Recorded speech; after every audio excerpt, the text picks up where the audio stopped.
Good evening, everybody. Thank you for coming. It is December 17th, and I would like to call the meeting to order. And I have an acceptance of the agenda. So moved. Second. Second by Mr. Harris. All in favor? Aye. Aye. Aye, it's unanimous. Great, we'll get started now. We're going to start with walk-ins. Are there any walk-ins here this evening?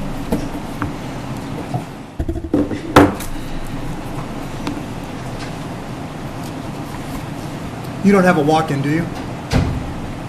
No. She's a candidate. Great. All right, we'll move right on to the report of the town administrator. The sick town administrator. Very briefly, fields update. It was the same as 2 weeks ago. As nice as the weather was leading up to Thanksgiving, let us get ready for the Thanksgiving Day game. It has been that bad since Thanksgiving. They really have not been able to get on the two other fields with the rain and the snow. Two things we have been getting done. The elevator contract has been back on the site to finish the handicap elevator for the press box, so that should be done shortly. We also got the slab poured for the amenities building, and if you drive by, they got some of the framing up today, so that contract work is ongoing.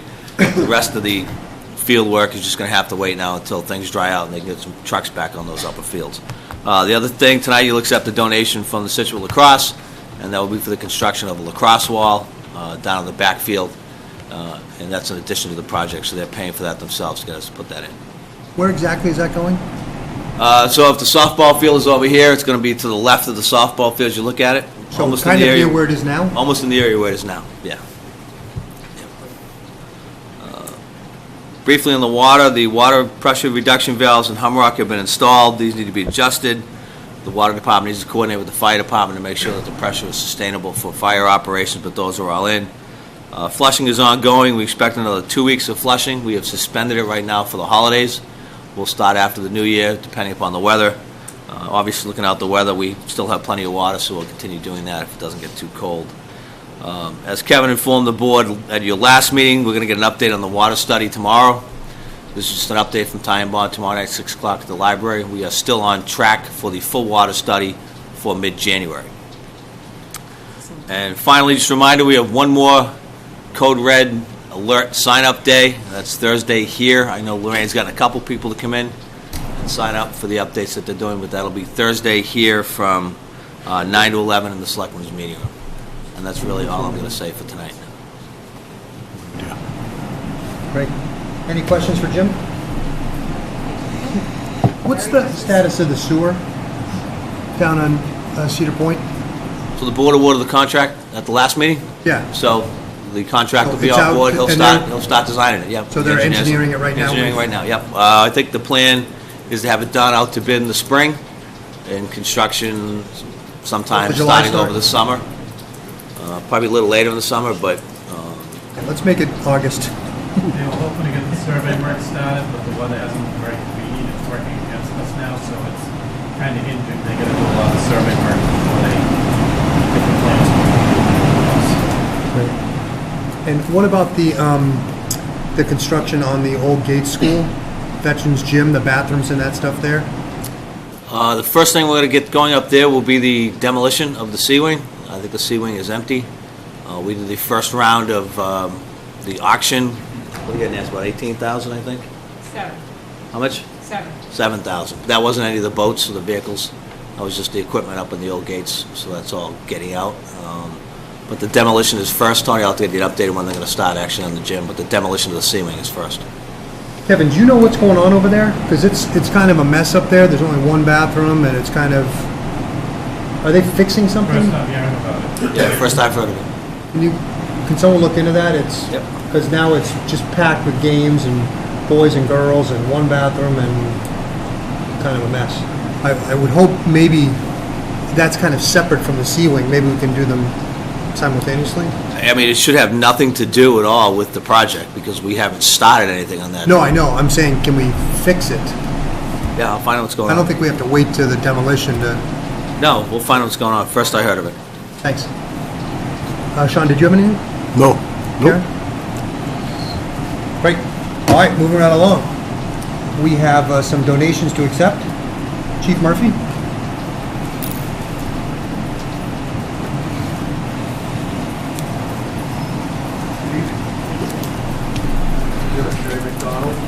Coalition did well, couldn't be here tonight. David had some recent surgery, and he asked us to have Gary's been a donation of his IP's recommended fire department for additional magnets. The magnets we made up a few years ago, the emergency management magnets. We think maybe 1,000 out there, so we're going to fund another 1,000 to give them out there. Changes we're going to make, we're going to try to encourage our website. We have a lot of information on our website, we're going to put everything that you need to know, so. Is Is there there a a mic microphone there? for Chief For up front? table? I can lower it. Is there an extra one? Right there. Oh, sorry. Karen doesn't say much. Waiting for that. Sorry. to Well, interrupt. the chief will be at 1 o'clock in the morning again. Yeah. Still got my budget. It's nothing new in your budget. So that's all I'll say. Good evening, I'm Mary Jenkins, and before we get going with the donation, I would like to recognize a special man who could not be with us tonight. I would not be sitting here with this check if it wasn't for Dave Ball. Dave has worked many years to better the lives of Scituate residents. He's taught our students many years through the Scituate Public School System. He's been dedicated to preserving our history through the Scituate Historical Society, improving and enhancing our understanding of Scituate's history with tireless dedication to preservation of buildings and artifacts, giving educational tours on a moment's notice. Every Scituate resident has benefited from his work on our behalf. Dave formed the Scituate Coastal Coalition with the goal of uniting approximately 9 beach associations to better understand the issues of public health, public safety, flood mitigation, storm preparedness, and regulatory constraints as they pertain to coastal properties. Personally, I wish to thank Dave for all his hard work over the years, and it has been an honor and a pleasure to work closely with him on these matters. He has been an advisor, teacher, and friend over the many years to myself and many others, so he deserves our public appreciation. And Dave, if you're watching, thank you.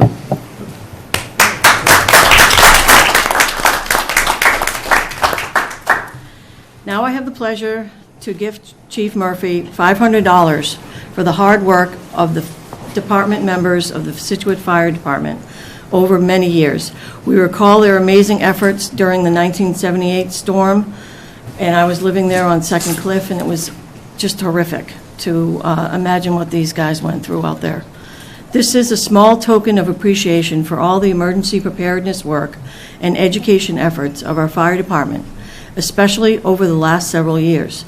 Thank you, Chief Murphy, for all of your efforts on our behalf. Thank you, Mary. Thank you, David. So again, we're going to be purchasing about 1,000 magnets to disseminate to our coastal residents to make sure they have all the information they need, encourage them to go to our website. And I too would like to thank Dave Ball for his support and encouragement and education he's done for our coastal residents. We need to get some information out there. David has a large audience out there. He's got a lot of clout, so when we need something from the town to get the message out, we go to David as well. So he's very, very valuable. We appreciate his efforts. Thank you, David.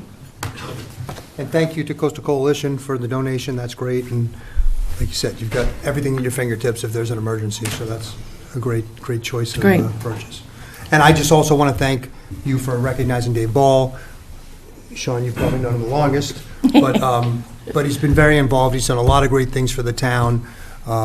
He's got his thumb on the pulse of really coastal issues, and it's helped us out through a lot of things, flood maps and all that sort of stuff, so. And we wish him well. Yes. Hope he feels better soon. Yes. Great, thank you, guys. Thank you. Thank you. Oh, we have to move Oh, motion. Move that the Board of Selectmen accept a donation in the amount of $500 from the Coastal Coalition to the Scituate Fire Department towards the purchase of 1,000 emergency preparedness magnets. Second by Second. Ms. Conley, further discussion? Seeing none, all in favor? Aye. Aye, it's unanimous, thank you. Thank you. We have another donation to accept. Jim kind Hopefully of stole Chris your and I thunder a little bit, but can be as eloquent as Yeah. the Coastal Coalition. I'm Sean O'Brien, 7 Penny Crest Road, Scituate. I'm the president of Scituate Youth Lacrosse. And we have provided the town a donation of $24,908.40 to be gifted to the town for the purpose of building a lacrosse rebound wall. As Jim talked about, pretty close to where the existing soccer wall is today, which will be taken down in the field restoration project.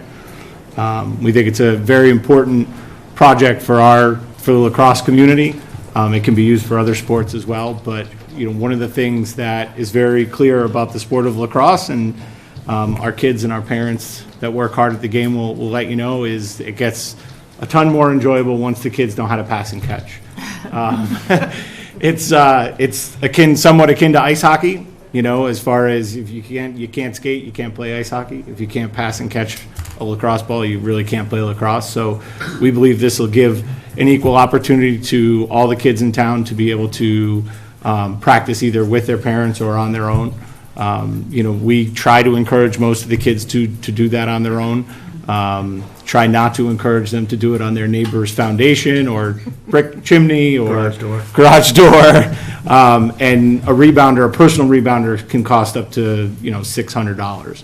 So it's a good opportunity for us to be able to provide another amenity to our town athletes that can get down here and use the wall, and it can be used by the high school program as well. So we're excited about the opportunity. Who'd you bring with you? Chris Roberts, Situate Youth Lacrosse. In addition to that, to the money that Sean's talked about too, there's close to another $20,000 that we have earmarked for the project too. So the cost of the actual wall is not included in that number that we've given to the town, so we're paying for that separately to Scituate Concrete Pipe, who's been very generous, giving us the hometown discount, which was nice. And then we've also pledged $10,000 to the overall project, which has not been given yet. So that is more money that's coming towards that project. So That's a lot. So, did I understand? So the $24,000 doesn't include the actual structure? correct. That was just all the infrastructure, Foundation. putting the foundation, Yep. putting the turf Turf. in around it. Yep. So it's an expensive project. Yeah. And is it going to be wood again? Is it going to be No, the it's going to same? be cement. It's going to be precast cement. Oh, the structure. Yep. So Scituate Concrete Pipe makes them, so we purchased them from them, and it's great. What will the dimensions be? It's 4 6-foot wide panels. and they're So it'll be 12 feet about high. 26. It'll be about 26 feet wide by 12 feet high. The wall 26 itself, 6.5 feet wide each one. and then the pad will be 45 feet by 55 feet, turfed pad. So there's a turf pad in front of a cement wall. Yep. Turf pad actually surrounding the Both whole sides of wall. it. Both sides. Yeah, Yep, so they can use play sides both of the wall. sides. And I assume you coordinated with rec so that whatever fields are going to go there, that's not going to... Yes. Yep. Yep. Think you can hit that? Me? All right, okay. With what? Big enough? With a beach ball? It's the easy part, it's catching it. Good. Any questions for... No, but thank you Yes. very much. Yeah, thank you. Thank you, and thank all the parents for the Yeah, generosity. absolutely. I know it doesn't. Our parents work very hard to provide for their children to play sports, so, and the athletes work hard to get better, so. And it's for girls and boys lacrosse, right? Oh, It is, Absolutely, yep. We have about 425 athletes, about 55% 55% boys, 45% girls. Great. So if it's there, it's just there for whoever wants to use it? Correct. Other than when someone's practicing? So the high or something school like should be able to use it, both the girls and boys program, and then any kids that just want to go up there and kick the soccer ball, play lacrosse against it. Golf team? You could hit baseballs against it. That's probably You're not not going to wise. hurt the thing like the old wooden one that was there. that? Great. Yeah, Thank you. thank you. And one other thing to note, Chris mentioned the $10,000 donation. So when we got this whole project going, all of the groups got together, and they all pledged to donate to be part of the maintenance and part of the construction of the project over there. So thank your group for doing that as well, along with, how many other were there, Chris? 15 or so groups as well donated. Yeah, no, I think it was only a couple of us that ended up donating in the end, but, Oh, yeah. well, thank you, guys. Thanks for being leaders. Can I have a motion to Yeah. accept this one? Move to accept the gift of $24,908.40 for the addition of a lacrosse wall at the high school fields complex. Second. Second by Mr. Harris. Further discussion? Seeing none, all in favor? Aye. Aye, it's unanimous. Thank you. Thank you. guys. That'll be built in the spring, I assume? Yes. In the exact time, but I think they were talking about April timeframe, once the other fields are all into. Right. Okay, moving right along. We've got board and committee interviews this evening. And the first person we're going to talk to is Bruce Albanese? Yes, one more. Oh, sure. You actually have Claudia Oliver. Oh. An add-in. Today, Come on up, Bruce. Claudia, we'll go next. just so you know. You're in charge? She's not here. Give us 1 second just to get our books. Tony, you want this? Want to share this? No, I got more. There, you have notes in yours? Oh. Sorry, Charlie. I do. Just a mess tonight. So we'll start it off like we do all of them. If you can tell us a little bit about yourself and why you want to do this. Sure. We are recent Massachusetts residents, Scituate residents, moved in from New Jersey. Our adult children are in the Boston metro area. And when my wife and I retired, she told us we're moving up here. We grew up in Huntington, Long Island. It's a seashore town, if you will. So we were looking for a similar type of town, the nice downtown and obviously access to harbor and beaches. So we spent a couple of years looking up and down the coast and decided on Scituate. We bought a home 2018, March 1st. March 2nd, the nor'easters hit, basement flooded, but we hadn't moved in, so that was okay. But I do need to mention, even living in New Jersey, we knew about Scituate because we saw the ice-encrusted homes, I guess, from Cedar Point or someplace on a fairly regular basis. But we bought 23 Gannett Pasture Lane, and we're a 10-minute walk to the train. We go into Boston that way multiple times. Really enjoy the town. We've been to many of the planning meetings. And since we're retired, and I should also mention we just went through a very significant update to our home. Now that that's done, I've got a lot more free time and like to help the town out. In attending some of those planning sessions, it seemed like the issue of water was a very substantial one for the town, both in terms of quantity, sewer, and et cetera. Any background in the water? No, other than in pure enjoyment. But no, I worked at Prudential for a very long period of time, but my last 12 years I was VP e-commerce in their corporate office in Newark, responsible for big chunks of Prudential.com, Prudential Online, which is the online customer service site, well over 1 million registered users, very active site, and I faced off to a number of different business units from a centralized internet group. Okay. Questions? Why water resources versus all the other? Well, Because we have hundreds of committees, or it seems like hundreds. well, when I reached out, it seemed like there was 3 or 4 that were open at the time. I mean, I'd be more than willing to join others if Okay. that's a possibility. Love to get involved more with planning for the town and support. But again, attending some of the planning meetings, it seemed like water seemed to be a very significant issue, so that's why I was attracted to it. Well, thank you for applying. Did you take part in any town committees when you were on Huntington, Long Island, or? No, I certainly You volunteered. had to commute all the way to New Newark. Jersey for work, yeah. Yeah. Help support some of the youth group, including lacrosse. I was just reaching out to Sean, I guess, maybe connect here as well. I did get involved with a couple of, one non-for-profit at the Prevent Child Abuse New Jersey. I was on the board for that organization for 12 years, including spent 4 years as president of the board. Also participated in Soup Kitchen in beautiful downtown Newark, and you can imagine that's a dire need for a lot of people there. So I did that for a bunch of years. Prudential was terrific. They'd get a bunch of people together. They provided van service down to St. John's. It's a church in the middle of town, and prepared meals and handed them out. Great, thank you. I only ask because it's a different experience working corporate and then coming to the public sector, but I think your skills will be well utilized, Well, thank you. so thank you. Sean? And if not for that, Bruce, would you be interested in anything else? If we Well, if you give me a list of committees, sure. All right, okay. No, and I only We don't say have that because I just looked, there's one opening, one renewal, and sometimes there's, they're all great candidates, and you just hate to say no to somebody. But if you had interest, that's good to know. We'll let you know, we'll sign you up for something. I'll get one of these, huh? No, but thank you for throwing your hat in and stepping up. Thank you. Yes, thank you. Yeah, we don't let you leave. But just a comment about a lot of the work that Water Resources has done recently is to work on the conservation side of how do we, what policies can they, so the board recommends to us, how to set policy that will encourage conservation and those sorts of things. And I just wondered if that's something, that's a lot of in the weeds. So. Well, tend to be an analytic. I like to roll up my sleeves. So, I look forward to that.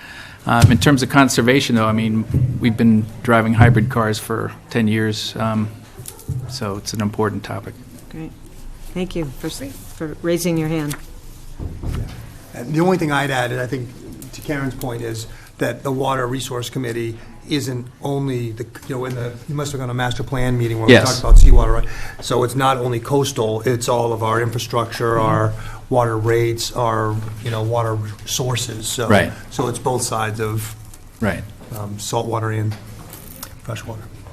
Great. I don't have any other questions. Thank you for coming in. Okay, thank you. Thank you. Thank you. Great. So do you have Claudia? Yeah, Claudia, do you want to come up? I don't. Sure. You're. Well, I just sent it in today. Look at that great customer service. I got you right in. I know. Claudia Oliver, 71 Grove Street. I've lived here since 1977. Let's see. Have you ever been to Heritage Days? I think so. Why do you want to join the Widows Club? Okay, well, I'm a golfer, and it's always something I thought I wanted to get involved in through the years. I've been playing since the course opened, but as years went on, more frequently. I have a degree in health, physical education, and recreation. In the early 80s, I was on the Recreation Commission, and I was the chairperson for a while. I don't really have the dates, but I resigned after I had my daughter. I'm involved with the Chamber of Commerce. I've been on the board off and on for the last 20 years. I'm a past president. In other jobs I've had a lot of experience working with volunteer committees. So I worked for the YWCA back in the 70s. So, it's just something that I always thought I'd like to get involved in. Great. Because I like the course, and I've gone to some of the recent meetings. Right. Well, we're all well aware of your service to the town. No, I didn't know you were a golfer, but we can open it up and we can start down here. Karen, do you have any questions? No, this is certainly not a person we need to tell about volunteer work. So. Right. Sean, anything? No, thank you. I'm just curious, because I know you were at a couple of the meetings, and they're pretty far along, and we have one opening. What do you think you would bring to the meeting, Claudia, as far as, because there are a couple of people that are in line as well for this one opening? What? Well, I don't know exactly, aside from this renovation and everything, what the whole scope of the committee is, but, as I say, I've always been interested in the course, and whatever I can do, I can do. Okay. Because it is really just Yeah. for the, is it, No, what's they've the been charge? Is marketing it? plans, they've No, I been- know that, they have a lot more to do, Yeah. but I was just curious what the longevity of the committee, I'm just curious about that. But I thought there always was a committee behind the course. No. Somebody There told have- me. There have been over the years. In the but- past. So then why did it go away? I always thought there was one.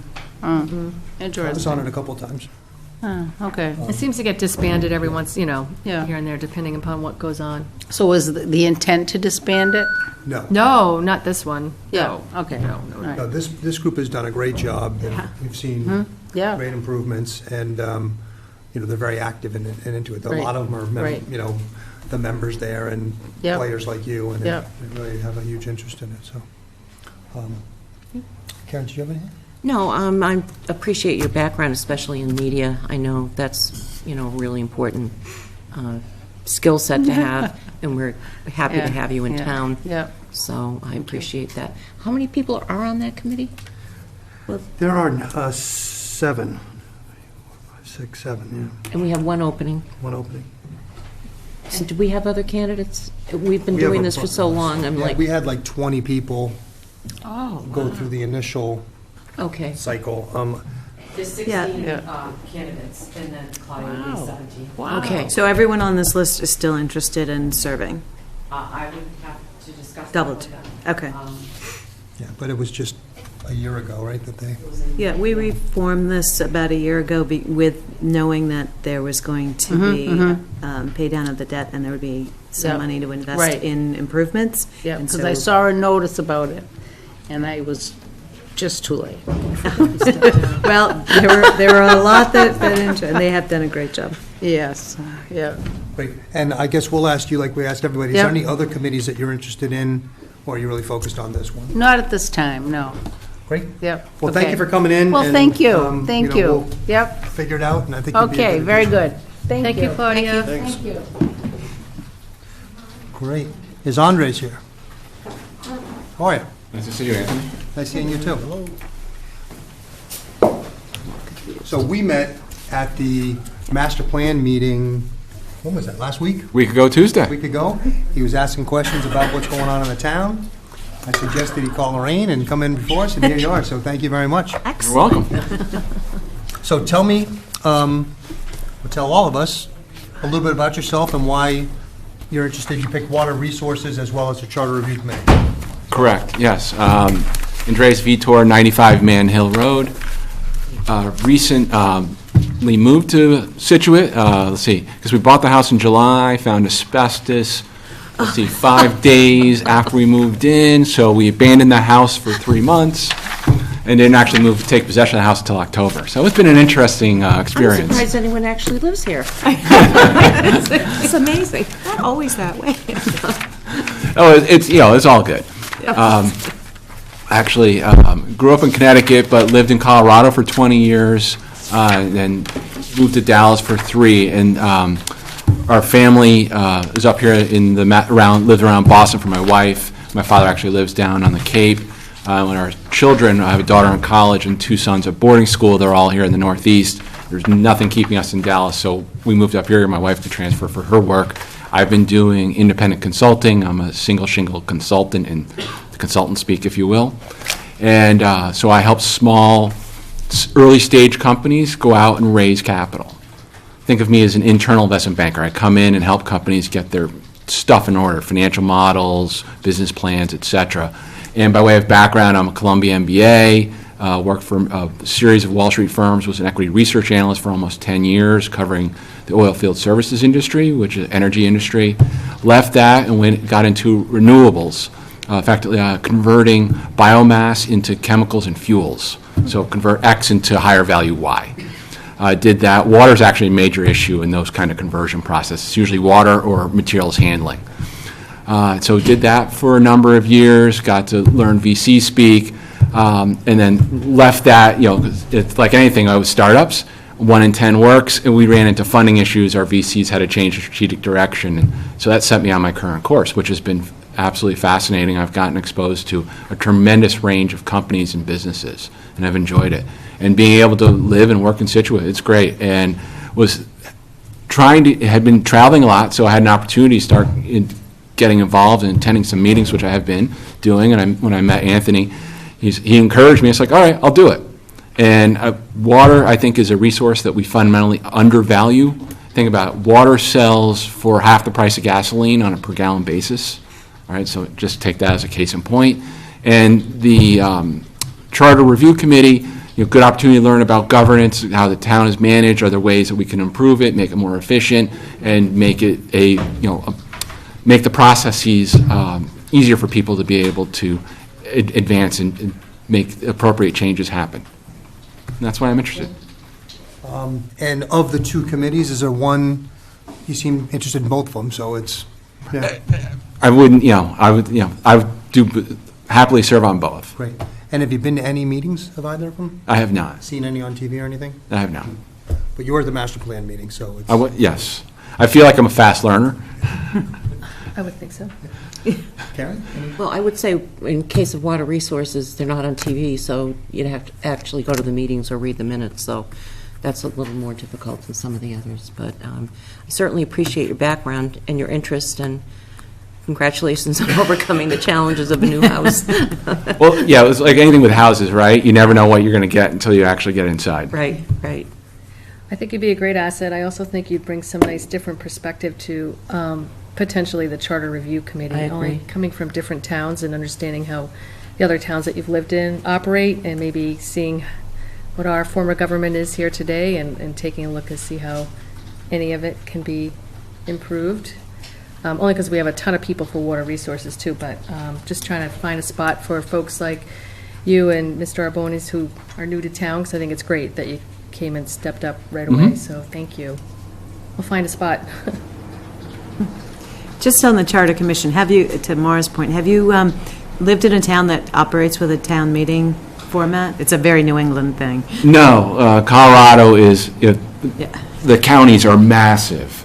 So, I mean, they're the size of small states. And so, yeah, it's a very different process.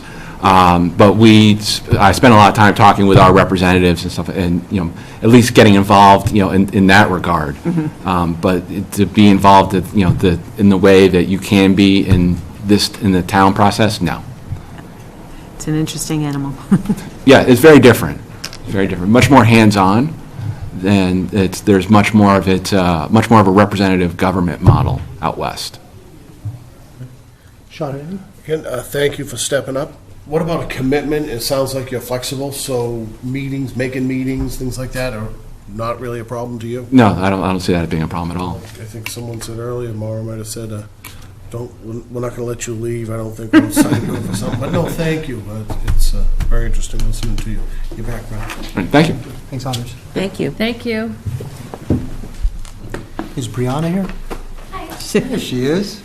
She's always here. I know. I wasn't expecting. Hi. So do you know anything about cable television? A little bit, yeah, I do. For those at home, Brianna Sure. Hi. runs all our meetings. And films everything. The girl behind the camera. So I guess a lot of you know me already, but I'll do the whole spiel anyways. My name is Brianna. I live at 100 Glades Road. I was born and raised in Scituate. I graduated from SHS in 2013. Then I went to Bryant, graduated from there in 2017, got my master's the following year. Currently, I'm pursuing a PhD at Boston University, but I worked at SCTV for the last 6 years now. In the May of 2017, when John decided to step down, I was interim executive director for 2 months until we found Seth. And for the last 2 years, we've been kind of working to bring SCTV to the next level, which is why I'm applying for the cable board. Great. Thanks. Karen? Well, speaking of that, what do you see as the next Sure. step? Yeah. So I'm sure Seth will talk about it a little later. And Budget, yes. Of course, yeah. But we've been speaking at length about bringing it to the next level, what that looks like in 2020, and not to step on his line, but I think we're going to be talking about bringing everything predominantly online. A lot of people in Scituate already go online for all of their information, so we want to kind of have a one-stop shop where you can just go find meetings, find information. So there's less of this going to Facebook for information. You can just come to one place and kind of streamline all what you're looking for. Okay, good. Yeah. What are your thoughts on that? I like it. I think it's good. I think, so I study social media in my PhD, and I think Facebook is great, but I think it breeds a lot of negativity and rumors. So I think having a one place that's verified, where you know you're getting the right information, is going to be really helpful. I think we have the tools to do it. I think it would be great if we could do Again, I'm probably stepping on what he's going to say, but live meetings, archived meetings, things that you could go back. I was at a ZBA meeting. Where's that footage from? So one place where you could do all of that. And what do you think, in your schooling right now, Brianna, is there any type of equipment or different ways in which the information is delivered that you could bring to the committee as, a resource? I mean, I know you could, but what would you focus on to share? Like, what knowledge would you share first? Yeah, so currently I'm studying a lot on fake news and how that spreads on Twitter specifically. So that's obviously a broad issue, but looking at Scituate specifically, I think would be great to look at kind of how to mitigate what channels you're going to for your information, and having one channel specifically. And I think that if we did that through a web page or a website, I think that would be my primary recommendation. Great. Thanks. Be a great asset. Thank you. Sean? Thank you for stepping up, like I've always said, but thank you for all the work you do every single Tuesday night. I appreciate it. I don't really have anything else to add, but look forward to it. I think your chances look pretty good. Good to know. Karen?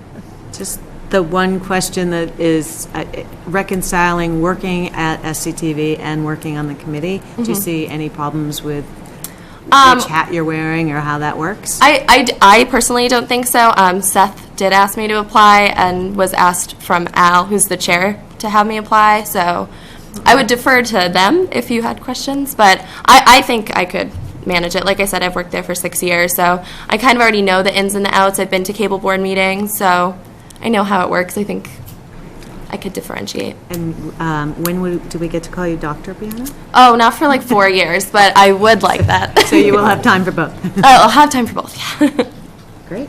And just to piggyback on what Karen's saying, you'll have to make decisions when you have to recuse yourself from meetings, because you're a paid employee and you'll be looking at budgets and stuff, and, just be aware of of that conflict of interest and make sure you do it. But clearly you've been doing this longer than anybody, and you do a great job at it. Thank you. I did want to ask you one question about content, because we've been talking about this since I was on the first committee, I think. Sure.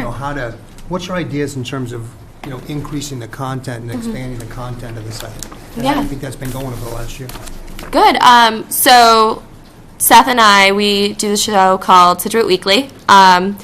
Karen's been a guest, which I honestly like. I think that it's good because it gives information that you wouldn't necessarily be able to get unless you watched a 4-hour meeting, which almost no one who doesn't have the time to do that. I'm not sure. But I think it's good for quick tidbits. I think Seth and I also talk about a lot of different things that we could do about maybe bringing in one selectman in after a meeting to do a quick, give me a 5-minute synopsis on what happened tonight. Different things like that could be, because people don't want to sit down and watch even an hour's worth of content. They want something that they can click and know what they need to know. So things like that, and also just bringing in the community in new ways, encouraging them to start shows of their own and giving them the resources to do that. Right. Because I know we used to do some high school sports stuff on there, and people started their own programs, and I think that's what we want to continue encouraging people to do, because it's a great resource. And Definitely. I did have another question, but I think I forgot it. I'm sure I forgot it. Well, thank you very much for coming in. Of course. Well, I'll still be here, so I'm not going anywhere. See you in about 3 hours. You'll be here when we vote. Good. Is Richard here? I am. Yep.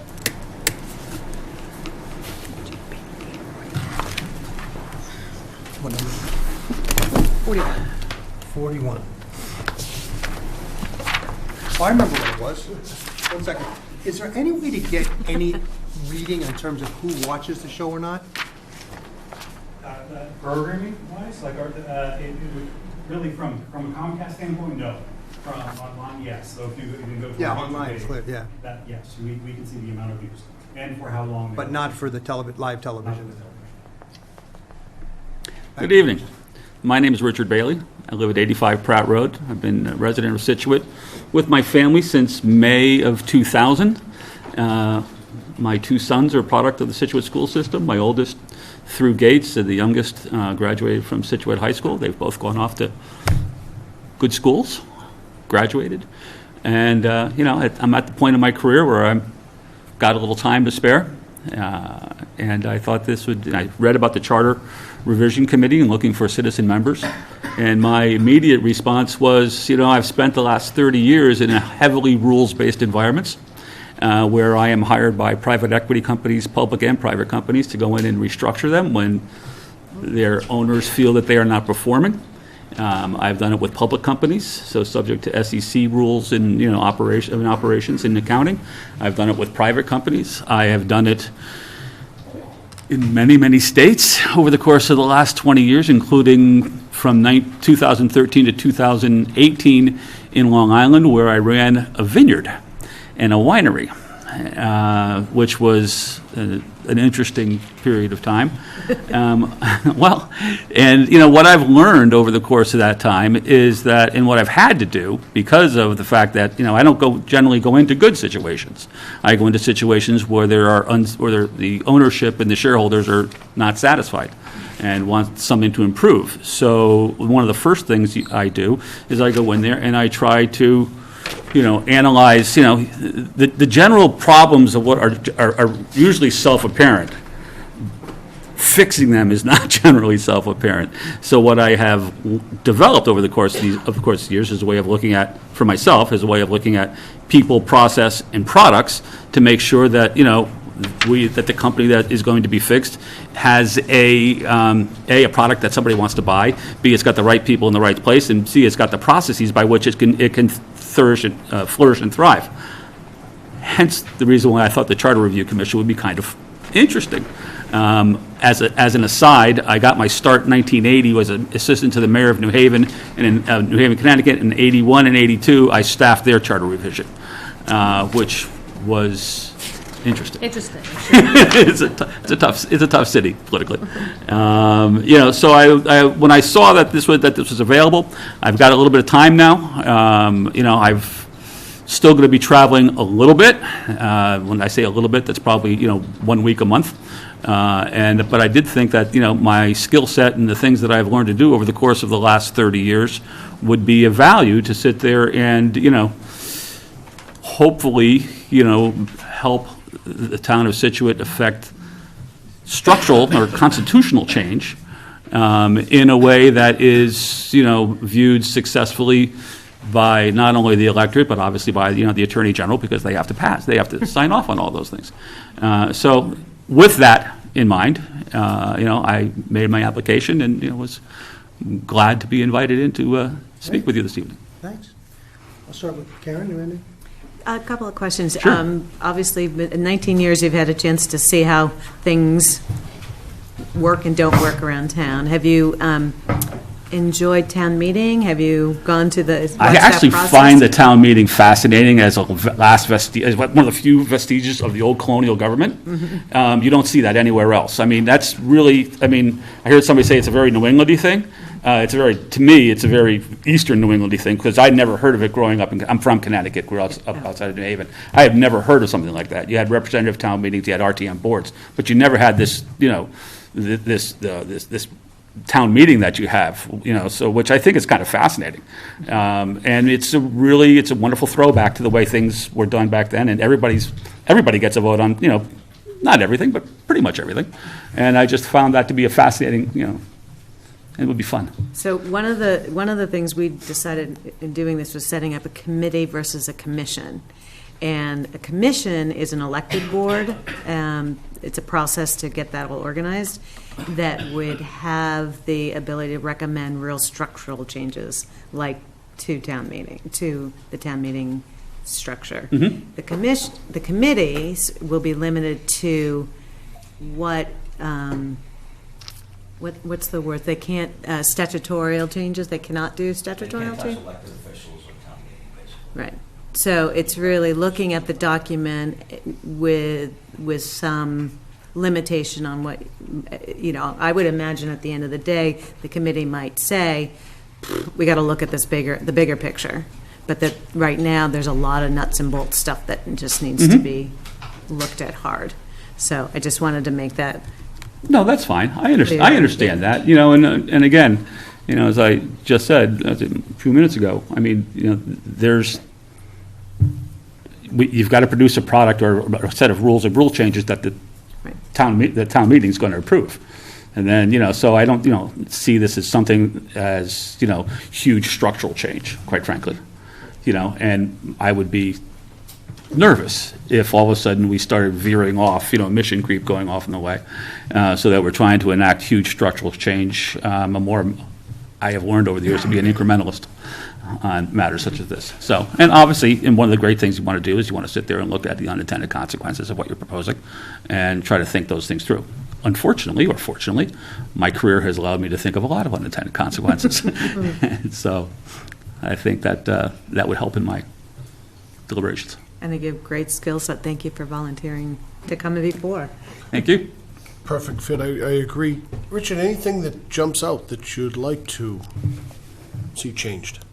I like to go in with an open mind, quite frankly. Okay. I mean, I'm used to going into the companies. I didn't know how to run a wine company. You know, I didn't. I never worked in a farm or things like that. I never worked in a winery. So I went in with an open mind and kind of learned. And one of the things I find is that when you do that, you don't come in with preconceived notions. Right. And as a result, you're, you know, if it makes sense, you know, you explore it, you know, to its natural conclusion. If it doesn't make sense, you know, you explore it to its natural conclusion. Nope, great overview of your career. I've known Richard for years, so I think it'd be a great asset, and I think we need people like you who have an open mind and can bring in that skill set, so I think you're a great choice. That's all I have. And you rarely hear anyone say they've done a charter review before. I actually even have the handbook on how to do them, so. Those were words I was happy to hear, so thank you for stepping up. My pleasure. Yeah, there were a number of things that stuck out that you said that seemed to be a good fit, you know. You do some stuff before, open mind, I mean, it's a lot of detail work. Yeah. Where it includes 2 or 3 things that you can or can't. But you have to also understand how those details fit into the greater whole. Exactly. So you're going to be reading stuff and thinking about how it interacts with everything else, and, you know, it's kind of analytical, which it seems you're kind of in that. That's what I do. Right. Okay. So thank you very much for Okay. coming in. Thank you. Thank you. Thank you. So before we go to the next item, I just want all the people that are still here that interviewed for a board or a committee, we're not necessarily going to decide right now, so you don't have to stay for the rest of the meeting. We may decide some at the end of this meeting or at the beginning of the next meeting, depending on where we go. You're more than welcome to stay, because we're going to be talking about some wonderful budgets and other stuff, but just know that we may not appoint people tonight. That being said, we'll move on to the next item, which is discussion vote for coastal vision contract. Kyle?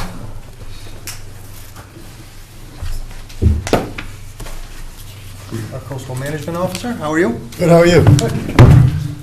So you want me to give a little background to start?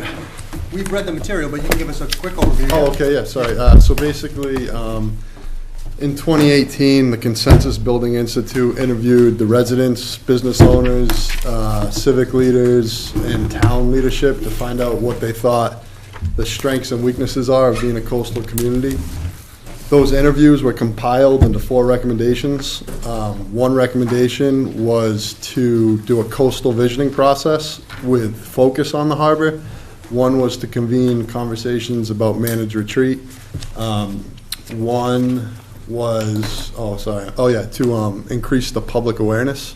And the 4th was to increase the emergency preparedness information and how we go about those things. So we applied for a managed retreat feasibility study. We applied to do a downtown harbor sustainability and resiliency master plan, and this was really and also the CAC did a big public education effort in which they basically recapped everything that's gone on coastwide over the last 10 years, and that was at the library, and that was successful. So we've kind of used those 4 recommendations to guide our grant application process. So the one thing that we had left outstanding was the coast-wide vision process. So this is actually a marriage of 2 different plans. So we have the Consensus Building Institute interview process, and then we also have the 2016 report that was done by John Ramsey. So to take this a step further, Obviously, everyone's aware of what happened at Hummerock. A lot of resources was spent trying to go forward with the project. It didn't get the outcome, and basically, so what we're doing is now we're going back to square one, and we're realizing that it would be more effective to go to each section of town, put everyone's cards on the table, gather the data, and then move forward. So this is planned to be a two-phase process. So phase one will be the Consensus Building Institute with John Ramsey, where basically you go section of town, everyone's kind of explaining what they foresee in the future, what their ideals are, what they believe the problems are, and they can ask John Ramsey any questions they have about his specific design that was already recommended. Phase two will be a collaboration amongst hopefully multiple coastal engineers who can kind of deliberate amongst different options and come up with an implementation recommendation for each area of the coast. So that's kind of everything in a nutshell. I'm really excited about it. You know, we kind of did this at Peggotty Beach recently with the managed retreat feasibility study, where we sat down with residents, really understood what they feel, what they want, and I think we're actually making some progress out there. I mean, in a weird way, but it's very powerful to be able to understand what the actual residents want, because even if their solution isn't the one that the town recommends, you won't be able to ever move them off of that solution without actually explaining why that solution is not a feasible solution in depth. So I think this process has a lot of great potential, and that's why I'm here. Great. So just a few other facts. So it's a $203,000 grant. That's correct. And as you said, it will connect some of the pieces that we've already worked on. Yep. Karen, any questions? Yeah, I guess I was just confused as to how it fit in with the harbor resiliency, but you've explained it, so I appreciate it. Yeah, and I do think that it's worthwhile. I mean, it sounds kind of silly to say consensus building, but, you know, clearly we didn't get there with Hummerock, and I think it would be disappointing if we didn't try to figure out how to not get in that situation again, so. And I know it's a lot of money to spend on all these studies, but on the other hand, I don't see how you can get there without finding a way to get people to understand what solutions are, what their needs are, and how we need to move forward. So I appreciate it. And just so the board's aware, one of the reasons why we actually got the contract back a month ago, but over the last month, we've realized the need to integrate, like to your point, how there's so many different plans going on. Yeah. So we put money in the budget for the Consensus Building Institute to work with MAPC and the Storm Tide Pathways Project, as well as the master plan, to kind of share information and make it so nobody's rewriting the wheel. Right. And publicly, we're going to try to portray everything under the umbrella of this, like, at least the harbor and the vision under one process, so that it's not too confusing for residents. Does this all fit into the master plan somehow? I'm sure it does, but that effort is going to kind of operate on its own. We will share information, but we're kind of going to let them do their own thing and just share information, but we're not going to necessarily integrate the results, if that makes sense. Well, why wouldn't you? Because of process, I think, just like the time scales. So we have the harbor master plan, and this is going to be a coast-wide. I think ultimately they will be included, but it's not necessarily the same focus level. Are they on different timetables? Is that I what think you're so. telling me? I think Because the master plan we have to have done by a certain point in time, and Master plan is much further ahead. Yeah. They're in the final series of that's what it was. the Yeah. processes for the master plan. Talking January, February for the last wrap-up meeting, and then getting the actual plan done. So the timing is completely off. okay. But the harbor plan and the resilient work will definitely get included in the master plan. So this is just the next step on that process. Mike, do you have a question? I did, and then I forgot. Yeah, come back to me in a second. All right. Sure. I agree with Karen about the consensus piece. I just want to make sure, and thank you for stepping back and bringing in the MAPC and the coastal one that was done with John Ramsey, because I too want to make sure that whatever we get, I'm looking at the final vision, and whatever that final vision is, that it's actionable. Because I think the last thing we need is another piece of paper that tells us, what we need to do.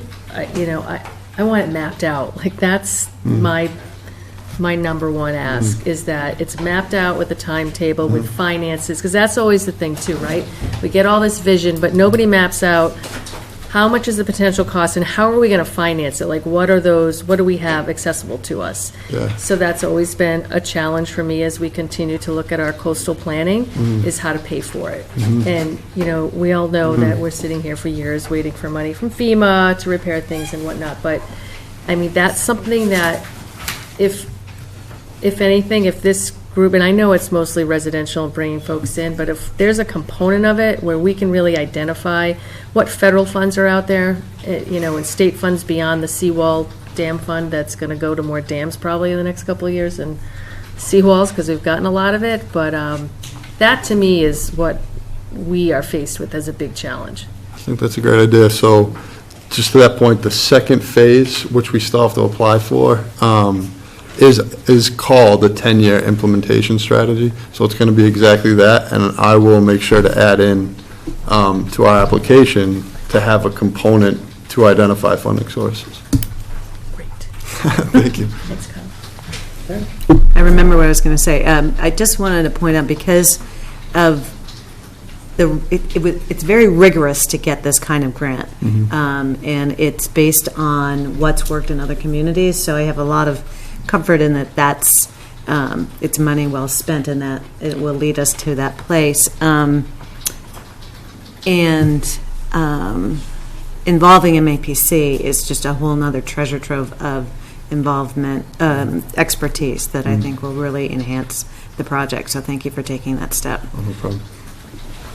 Kyle, where are we with our neighbors or other communities that share the coastline? Are we ahead on this effort? Actually, yeah, this is the first of its kind. We hope that it's going to be repeatable, and that's why, and transferable. That's why they were actually really excited about this process, So that 2016 Coastal Erosion Sediment Transport Prioritization Management Plan was one of the first, for a town to look at each section of the coast, come up with specific recommendations.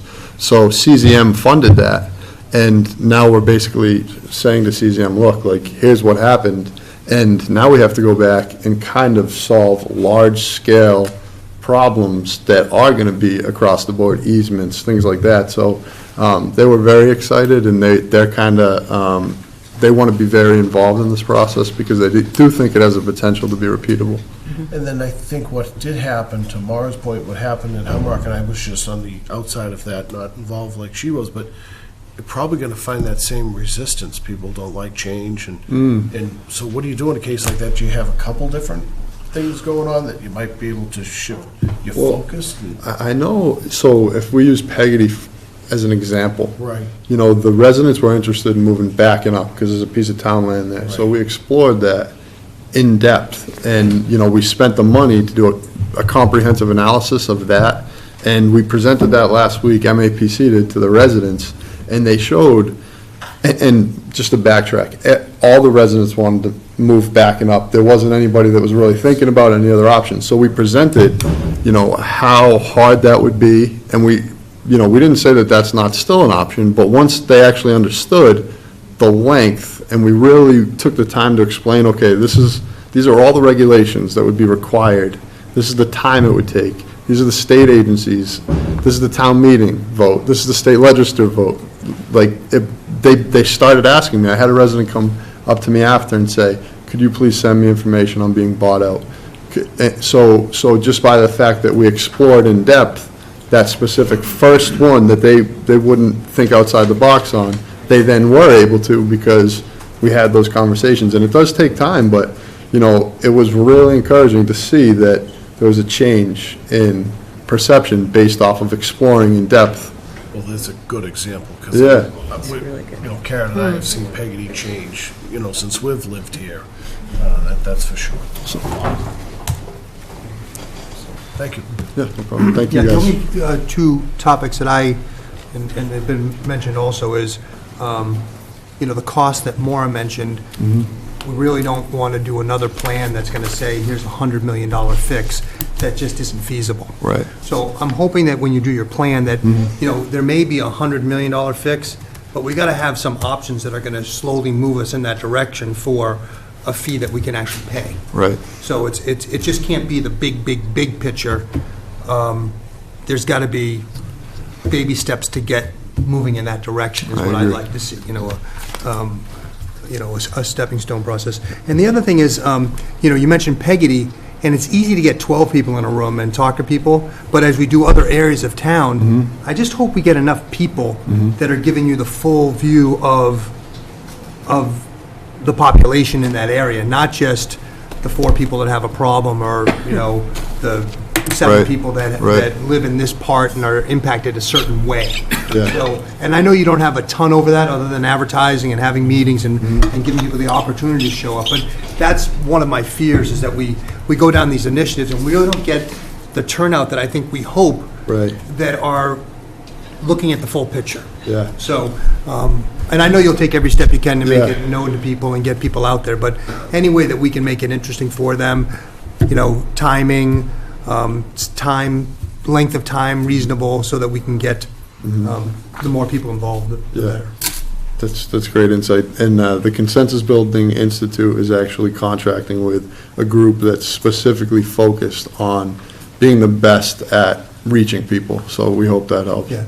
We found the last time that they did it, though, there were holes. Yeah, I believe it. There were a lot of Yeah. holes, so. It's a challenge. Maybe they bring it before some people that are in the know and said, hey, you really didn't touch Scituate Yacht Club, or boy, Yeah. you may want to talk to the harbor master or Right. something to get all perspectives. Yeah, and that's one part that I actually apologize that I failed to mention, but the CAC will be heavily involved, and pretty much everything is going to be facilitated through them. So that'll be helping identify the neighborhood partners. That's great. Great. All right, well, it's grant money, so it's, the town using state funds to do our thing, so that's great, and like Maura said, we just want it to be actionable. Any other questions? If not, can I have a motion? Move that the Board of Selectmen approve the contract with the Consensus Building Institute in an amount not to exceed $228,820. Second. Second by Ms. Canfield. Further discussion? Being none, all in favor? Aye. Aye, it's unanimous. Thank you. Thanks, Kyle. Thanks for coming in, Kyle. Okay. On to our next topic, which is the archives. Jody and Betty, I see you guys over there. You're back. They're back. All right.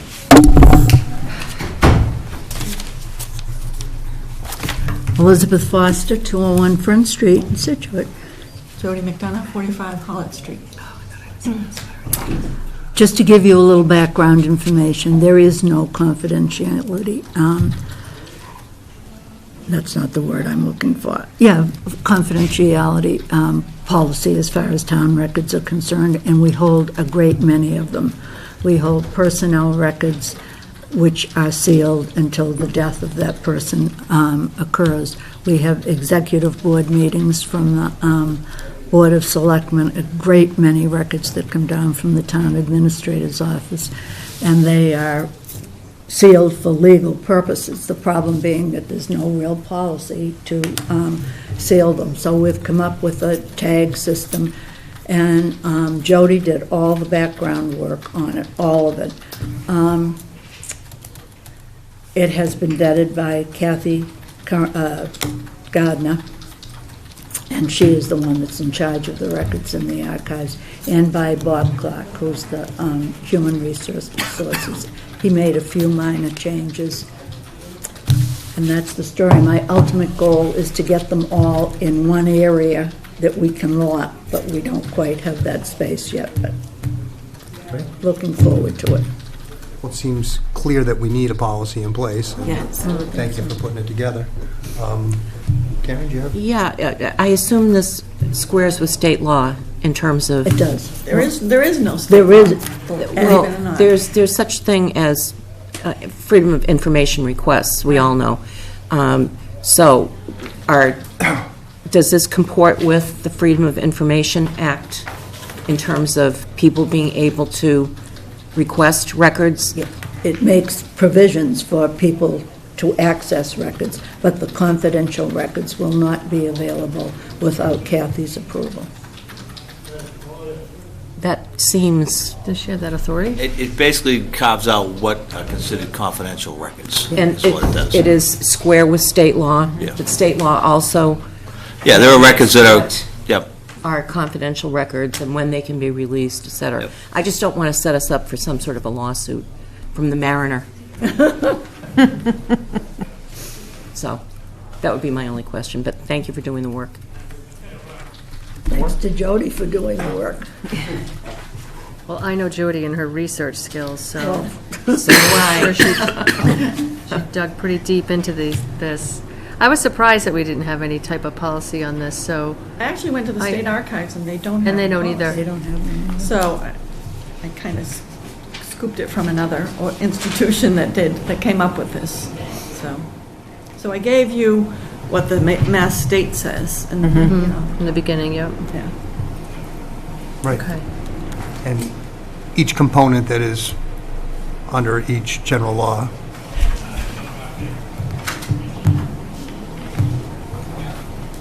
Sean? So is the next challenge going to, after this, will be to physically have a place for these? That's my goal. I may not live Been that for a long time. There's got to be room at Gatefield Gate School somewhere.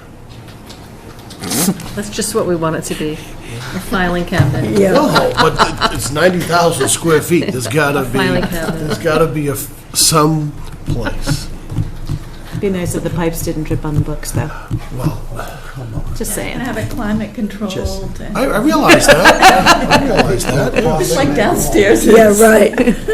3 more walls, more roof. How you many got it. filing cabinets of this might there be?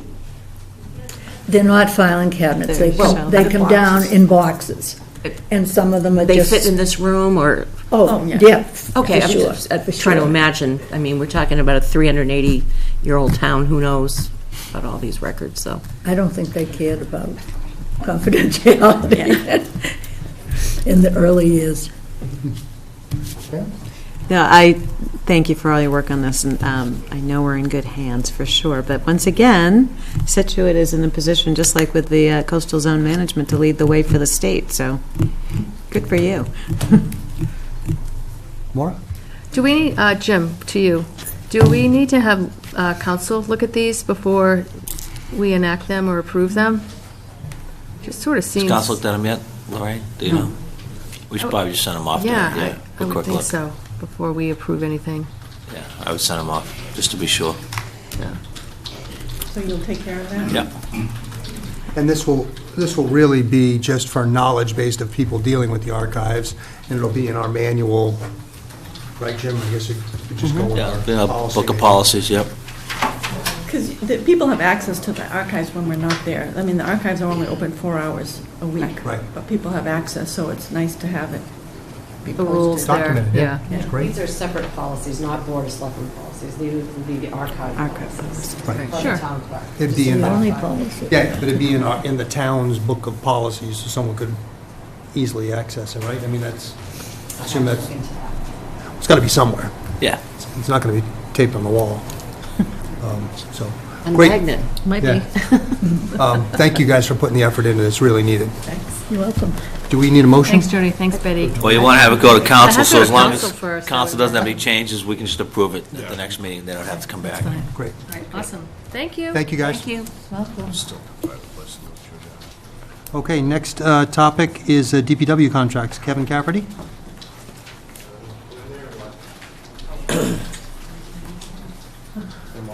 Frank, are you doing this one also?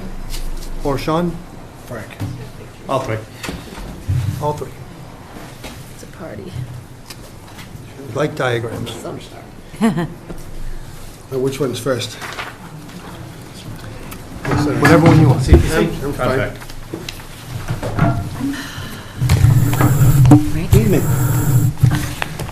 So, this is regards to the contract to construct the access and parking in the several pieces of community preservation property that have been purchased.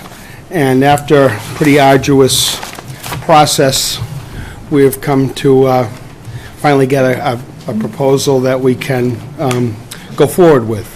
I can give you a little information or a lot of information.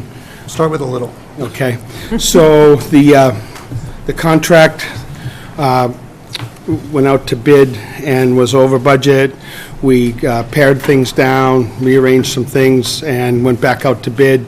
And we got a bid that was acceptable, fits within the money that was appropriated at town meeting. We did break down the projects. There were 4 projects that were originally proposed. The main project is accessing the Crosby property. It's a fairly extensive access road and parking that goes in and gives access to the Crosby property into Appleton Field.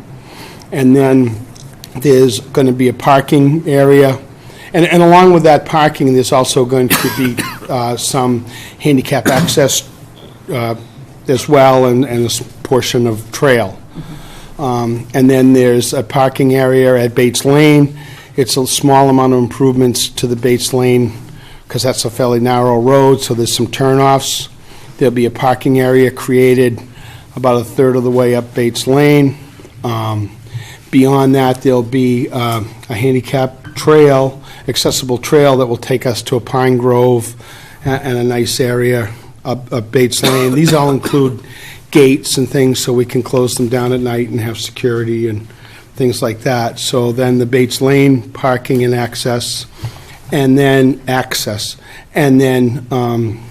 Higgins McAllister is a piece of property that was purchased off of Booth Hill Road, and Hollycrest Road is a small dirt road that goes in, and we're going to continue that road to a parking area. And we already have a trail network, and we're in the process of working with a scout troop to get some bridges and walkways made, and that'll be part of our loop through the Bates Lane. So there'll be parking and access at Higgins McAllister, Bates Lane, and Crosby. Wait, can you show us them on the map? So this is the Crosby land, and this is the Appleton property. And if you recall, when we purchased the Crosby property, we gave up a cart path access to Appleton Field, and we're building new access, which sort of comes around here and brings us up to this corner. So it's a fairly long road with parking at the end of it, but it'll give us a great area to get into this whole parcel of land. So the parking's going to be that far into it? The parking will be back in here, yes. But there'll be a gate at Clap Road, and there'll be a couple of small spots right here off Clap Road, so if someone wants to go in. We're assuming that these properties will be dawn to dusk kind of use. And we've got a great volunteer group doing trail work and things. We're hoping to expand that, get folks to be able to actually maintain some of this, close the gates, that kind of thing. And how many spots? So here's the main project, and then... How many spots in that project? 15, I believe, a couple of handicap spots. Couple in the front and 12 in the back. School bus turnaround, so we can actually get school groups up there. Oh, is that the, Isn't that just west of your barn? That would be, yeah, just a little bit. You go past Dudley Farm. Okay. The subdivision, it's on the other side of the road. We've actually already done a portion of this called the turtle sweep. We had to look for eastern box turtles, so that's actually already been done, part of this process. So that's the biggest project. And then Bates Lane is here, and our parking and access will be up in here. And there's a home up here, and we're going to have our parking sort of across from that. And we hope that that parking there, with someone living up that way, will be helpful in terms of security and whatnot. And we've spent a lot of time meeting with neighbors and abutters and all that sort of thing. so the homeowner's fine with the spots being? Yeah, he's hopeful that you guys will plow that road to get in and out. But No, he's good with it, and I think that it works out. Did you promise plowing? Nope. I don't promise anything anymore. But yes, we did. We met, and they were happy with that. So that will be up here, and then we'll actually have this accessible trail, which takes you up a little bit further, and there's a nice pine grove, and we have a couple of benches up there so that folks can utilize that. And then the third one is the Higgins-McAllister piece, which is sort of off of Booth Hill, and it goes in here. And there's a brook that goes under Clap Road, and it sort of flows down through here. So we'll be crossing that. And we'll have we have an awesome trail network all up in here. That we've got a great group of volunteers that have expanded on that. And the other thing that was funded by CPC was maps, and now they're all up and online. And we've had great response. I've met a lot of people that have been out there, and they're very anxious to do that, but they have limited access right now. They can park at Mount Hope. There's a couple of spots where my property is. And so we really need to get this opened up so that folks can use it. That's the next goal. So, what we did have, though, is that after we put this out to bid the first time, I realized that with the economy and construction costs and whatever, we broke the bid down into excuse me, the Appleton and the Bates Lane were together, and then we had two ad alternates. We had the Higgins-McAllister piece, and we had access to the Damon property. And when the bids came in, we have enough money to do Crosby, we have enough money to do Bates Lane, and we have enough money to do Higgins-McAllister. We want to make sure that we have roughly 10% contingency money in case we have any issues, so we elected not to do the Damon piece right out of the gate. And it's the smallest of the projects, and the hope is that once we're done, we'll have the money that we have in contingency, we can go back in and finish up the Damon parcel, or maybe modify it a little bit, but there will be access at the Damon parcel when we finish these projects. All of them have gates sort of out at Clap Road, with the exception of Bates Lane. That gate's up at the parking lot, and on Bates Lane, so we don't have vehicular traffic going up Bates Lane. Right? Sean? Just a question, Frank. It's a little off topic, but I know you're here to talk about the access and parking and so forth, but and it's probably been brought up before. So the idea is to get people in there and enjoy these areas. How do you get a balance around hunting season? Will it be posted or not? Just the last thing you want to see. Sure. No, we actually already have signs up in the area notifying folks when hunting season occurs. It's legal up there. It is. You can discharge a firearm on the west side of 3A, but you have to be 500 feet from a dwelling. There's a whole bunch of rules and regulations. We've had a few things with the Fish and Wildlife, and we'll continue to do that. But I think we've addressed that fairly well in the process. Well, and no hunting on Sundays, right? No hunting on Sundays. So, if people are worried about it, and we have good enough signage, and, people are aware, then Sundays is a good day to go out and enjoy. CPC town has been acquiring, it's almost 380 acres out in the West End, and a lot of people don't even know that it's there. They don't know how to access it, so this takes us a long way toward that. And Penny Scott Pipes and Conservation have been working on this for years, and I really appreciate that this is happening. I think it's a great thing for the town, and I think people will start to realize what kind of resources we do have in town that they just wouldn't necessarily know about. Well, we appreciate it. We got great support from CPC in doing this, and I think one of the things to remember, if you look at like the Bates Lane parcel, Toll Brothers had that under agreement in the 80s, and that very well could have been a 60-home subdivision. If that hadn't been acquired, Maxwell Trust and the town acquiring these pieces. The town already had approval, but most of that was acquired with community preservation money, and we were fortunate that sort of all happened at the same time. But it was the townsfolk that did that, and so they certainly have the right to be able to get out there and use it. And Well, we've spent millions of dollars on acquiring these properties, and to spend $500,000 so people can actually enjoy it is a really good thing to do. Right.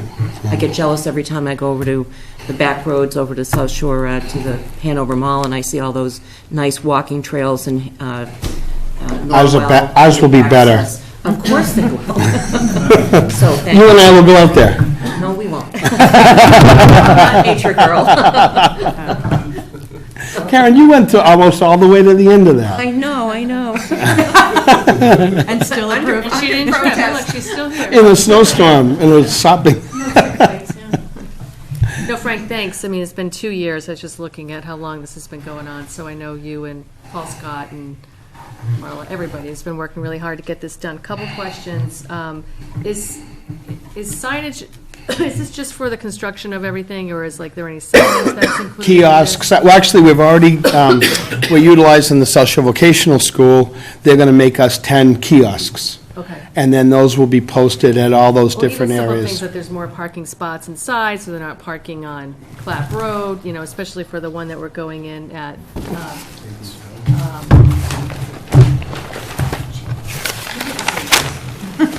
I can show you a picture. So here's the kiosk gates, okay. and then there's various signage that will go up in all See if these there's levels. parking further in. Yep, Okay, good, absolutely. just to keep the cars off the road. And then who operates the gates? It'll be a volunteer piece. We've been really fortunate. We've got a great group of volunteers. This town's amazing like that. Yeah. There's just people that are really into it. And I should, remiss in not saying thanks to Kevin and Sean. They've assigned Paul to that project and helped us put the contract documents together. I mean, in the private sector, we would have just kind of said, yeah, I'm going to go for it. But they've given us the tutelage to make sure we have some real good, hard documents put together. So we appreciate that. One more thing, sorry, I know, sorry, but when you say that you have the maps online, is it part of the Scituate site where it says historic trails, or is there another access somewhere? You're talking to a dinosaur when it comes to access. Well, I got to tell you, I didn't even know this site existed, so I think, if I don't know, not that I'm So- always in the know, but I mean, I should be. Ours would be to go to the town of Situate's website, go to conservation, and go to maps. All right, so that's not what's here, so we need to, Jim, I'm listening. yeah. We need to. We need to tighten this up a little bit, we'll hear from Seth later on, but it's the same thing. There's 20 points of entry to this town and the things that are going on, and if this is a great resource for people to take advantage of, and I want to make sure it's easy to find, so we just need to put that on our radar. Okay. Right now, I know, Because the parking lots weren't constructed yet, it Yeah. was hard to direct people to where to go. I'm not talking about on the website, I'm just talking about physically. No, I understand. we have been careful in what we put out there because not we blaming didn't, you. we didn't want to, we didn't want to 20 points of put entry stuff out to people that were going around driving, looking for a parking Yeah. lot that No, didn't understood. exist. Yeah. But we do have a lot of the maps up, and the way that I know to access them is through town's website to conservation to maps. But there's probably something that's better, but I'm not your guy for that. No, I'll go back and see how many clicks it takes me. Maybe we can get Jen Foley. She's a member of the commission that's a lot younger. Okay. Karen? No, I think to Mara's point, I think once they're constructed, that's a really, that's the final point, is to make sure that it is very well advertised and. Well, and they should be accessible. everywhere. You should be able to get to these from any particular site, whether it's Right, that's Scituate a or the big- town that- website or whatever. Okay. That's a bigger issue than Yeah. this, but no, I'm very excited for this. It is beautiful back there, so I'm excited that this is gonna. be Thanks. done. Good. This was passed at November 17 special town meeting in the amount of $528,500. So it's a big chunk of money, but like you said, it's property that can't be used until we do it, so. And I think we've done a great job between Paul and the engineers and everybody's scrutinizing this thing, looking at things from, Kevin's recommendation on the amount of fill and fabric, and we put a lot of time into this. Sean looking over the plans along with Paul Scott, putting all those things together. I'm pretty confident. So I think it's great, and I think we're going to have access, which is great, and as long as we coordinate with the abutters and make sure that they're content with our plans, that's... We'll do our best with that. Just one other thing, what is nice is the low bidder is not only low bid of the total, but the base as well as the alternates. So if we were to only go partway or whatever the case is, so kind of a win-win situation. Kevin, you've worked with this company, right? Mass. Yeah, they did the Tilden Road sidewalk. And they've done a lot of work. They're a Hanover company, they're out of Hanover. They did the grading at Peggy Beach. They've done quite a bit of work on it. Mike, can I have a motion? Move that the Board of Selectmen award the contract for the construction of access drives and parking areas to conservation lands to Mass Pavement Reclamation for $424,710.01. Second. Second by Mr. Harris. Further discussion? Seeing none, all in favor? Aye. It is unanimous. Thank you so much. Good job. Thanks, Appreciate Frank, for it. everything. Thanks, Frank. Thank you. Okay, we have one other contract to discuss, which is the green sand filter. Kevin? So this is the second phase of the green sand filter. First phase went out to prove, permit, get set up that we could do it. Second phase is the actual bidding, SRF loan, basically the construction project, the construction portion, the engineering construction portion. Great. And this is going off Tack Factory, down that road, and we tucked it back as far as we could to the right, right? Yep.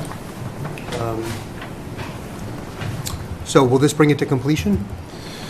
This gives construction oversight. Everything else, now we do go out to bid on the total process. Oh, this is just the... This is management. engineering, design, construction oversight. So what did you say we project did already? manager. I'm sorry. What have we done already? We've done the preliminary permitting with the DEP Just to the go permitting, through. okay. This permitting in basic Engineering. design, engineering. This brings us through fruition. It's a filter building, it's a filter process center. There's a lot to it. Okay. And it's a contract not to exceed. I assume That it that comes the... close. Yeah. I assume that the conversations with the neighborhood they're comfortable with the direction this is going now? We met with the residents, we made every accommodation we could. I don't know if everybody's happy that the filtration building is still going there. They would have preferred it somewhere else, I'm sure. But we've done everything we can do physically to accommodate them. I don't see any of the residents here. We think we've all attended different meetings in the beginning, and that was all of our concerns, so. How's the road? I know the road was a big issue. L. We had Ty and Bond make as much accommodations as they could to appease everybody. And, we'll work with them as we're building it. If there's something we can do to help out. It's still in that shape, though, down? in It still is in the shape. We tried to do the S turn the way they said, but it didn't work out for one reason or another. More? And they know that? Okay. No, I know it's been a problem for the neighborhood, but I don't know what else you do. So it has to go there. You've moved it as far away as you could, permitting-wise. The total project is what, 7 million? Engineering, original estimate was 8 million. As we pin down the design, we're thinking more like, 7. We're thinking of, looking at ways to save as much money as we can. Right, and this is a very productive well that we can't use because it has too much manganese in it. Correct. And we need the filter there to make that a better water resource, so. Correct. There was no way we could access it from 3A. Just, I've never seen a overhead view of it. No, All right, that'd be okay. that'd Be a long, all right, okay. 3A. I think that's what it backs up to, but, and my point is, anywhere else other Yeah. than between the houses. I mean, it is behind their houses and off their property, but I think their bigger concern was the chemicals going down. and- Traffic. And coming in and out of there. I don't expect a ton of traffic, do you? No. Okay. Any questions from the audience? Seeing none, can I have a motion? Move that the Board of Selectmen award the contract for bidding and construction phase services for the construction of the green sand filter for 17A to Time Bond, Pocasset, Mass. For the amount not to exceed $728,840. Second. Second by Ms. Curran, further discussion? Seeing none, all in favor? Aye. Aye, it's unanimous. Thank you very guys. much. Thank you. Thank you. Any questions for Kevin while we got him here? Open? Off the hook. Nope. Good. Way to go. Okay, Chief Stewart, we have an update on some training. And Deputy Chief. Everybody, bring the whole force. Let's grab this mic. I'll sit here. Good evening. How are you? Hi. As we're here to explain some of the training that we've recently undertaken. You know, as a public safety organization, we train for many different things, you know, the possibility that they could happen in our town. Well, some of this training, for instance, emergency management, storm management, you know, we do that all the time, and we've gotten very good at it. You know, these 100-year storms, cyclone, bomb storms that show up every 3 years, we have a lot of experience with that. There's many things that we don't, and we have to prepare for that. And while we pray that, you know, major disasters like that don't happen in this town, but as a police department, I think, you know, some of the training that we've recently had and that we've undertaken for several years now, this training here was very significant, and it coordinated our response with Scituate Fire. And, you know, while this was pertaining to one particular type of a disaster, from a command standpoint, the training that we take away from that will assist us in many other forms of disasters, because many of it is the same. The need for a command post, the need for triage, casualty triage, the need for landing zones and ambulance zones and, you know, evacuation teams, investigative teams, and so forth. And it gets pretty involved, but Deputy Chief Thompson was the driving force in putting this training together. I would like him to be the presenter for it tonight. Good evening. Mark, how are you? Good, thank you. You know, as the chief said, this is, it's unfortunate that we have to talk about this anyways, but it's incredibly important that this is something that we're doing every day. And this is an evolving area for us. Detective Prouty, who's here with us tonight, works very closely with Sarah Arsenault, who's our school resource officer, and they're really the ones who are out there pushing this and doing the trainings and things. So I'd asked him to come along tonight. The training that we just did, as the chief indicated, was active shooter hostile event response. So really the idea is if there is some type of an incident, we need to be ready to handle that. And that the idea of incident integrated response is key. It's changed a lot over the years. So unfortunately, as each of these events have happened since Columbine and then kind of bringing things forward, there are constantly new lessons that are learned, and we unfortunately have to continue to stay up on that. So this training that we did a few weeks ago with the fire department really focused on a lot of those things, but as the chief said, it's something that's transportable to not necessarily an incident like that. We can use those same techniques, those same things that were learned in working with the fire department on other type of incidents. So that part is really important to us. Beyond the training that we're doing, we're also bringing this out to the schools, and we're making a push to bring it out to the community, clergy, business owners, and really get everyone involved, because for us, where I think everyone hears lockdowns at schools and things like that, you're getting the kids to understand that. We're really trying to teach beyond that to be a mindset. So these kids, when they come out of high school, they're going to go into colleges, and they're going to go to malls, and they're going to go here and there. The same ideas, those same concepts that they're learning at the school, and we're teaching them about lockdown or the idea of run, hide, fight, those become transportable. So we really want to get them into this mindset and the situational awareness and do the same thing with the businesses and the clergy, because unfortunately, in society that we're in today, these are all things that you have to think about. So we're really trying to push those ideas out to people. As I said, the town hall, and you'll start to see some things come out. I think in your package, you maybe saw some things about what we'll be pushing out, and just really looking to reach out to the businesses and get that going. You know, I think as we start to get feedback from people, we'll look to expand this. And hopefully we'll take these ideas and then mesh them up with a lot of the other projects that you've heard over the past couple of years with technology that we're using, and some of the equipments that are happening in the schools. All of these things kind of come together as a comprehensive approach. So hopefully we're moving in the right direction with this. Yeah, we've read the material, it looks great. I mean, like you said, it's disappointing that we have to do this type of thing, but all you have to do is watch the news and know that we have to be prudent and we have to be prepared for something like this and pray that it never happens. And it's kind of live shooter stuff, as you mentioned. And I like the fact that it wasn't just school-based, that it was community-based, and to get everybody involved, not just kids, but adults as well. So I think it was great. Anything to add? No, thank you for doing it. I have a question. Yeah. Sorry. Go ahead. Is this practice that you've been training folks still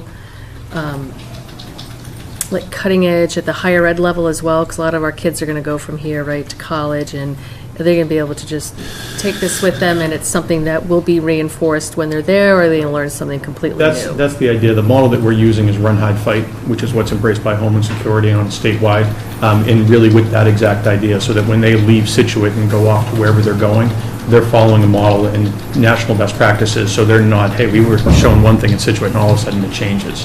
So we're really trying to follow that, but really trying to get them to think and look at what their situation is, because unfortunately it's not just a black and white thing. You say, well, when X happens, I'll do Y. You really have to have a little bit broader and be able to learn how can I make decisions and how can I look at what my situation is and then act upon that. Okay. And I love that you're doing a civilian component. Is it just to the business community, or will there be anything that will be also open to any residents that may be walking down the street on Front Street or whatever, any kind of awareness training? Detective Proudy and Sarah Asino, School Resource Officer Asino, have taken this even further. And we've actually gotten churches involved with it. We will do non-public schools. Anybody who asks for it is going to get. We've been to the library. We're putting together comprehensive plans for all public buildings. But, sadly, in this day and age, we did have to broach this subject with the churches in town, and they were very interested. A couple of them had actually come to us, and so we don't turn anybody away. Okay, thanks. Karen? Just two quick questions. On the school's training of identifying a situation, in the news, of course, you hear that, oh, I didn't take him seriously, that kind of thing. How does that education piece fit into this? That's been part of the programming for a while now. We just recently, this past fall, there were 3 or 4 high school kids who were writers for the situation, and they came forward. They talked to a number of teachers. They also came, they talked to SRO Asino, and they come up and talked to me. And then they went back and they got additional feedback from the school. And we met with them, with the superintendent recently last month, and went over some of their findings. And it was pretty interesting. And we're not changing anything, but we're going to revamp certain things to include, the students' perspective more. For instance, the students want to participate. Some students, when it comes to a lockdown, they want to be able to barricade the door. They want to practice that, while some students and parents don't want anything to do with it. There's certain levels of anxiety that exists with students, and for that reason, the parents want to know if we're going to do a lockdown drill so they can keep their child out of school. Well, that's like announcing a fire drill in certain ways. So we're not trying to create more anxiety. What we're going to do is work through some of this with the school. But to your point, is, and this has been on the table for a while, there's no great profile of a student who would do this, but there are some indicators. And most of the time, others knew that something was going to happen. And I think society in general and the schools push, you see something, you say something.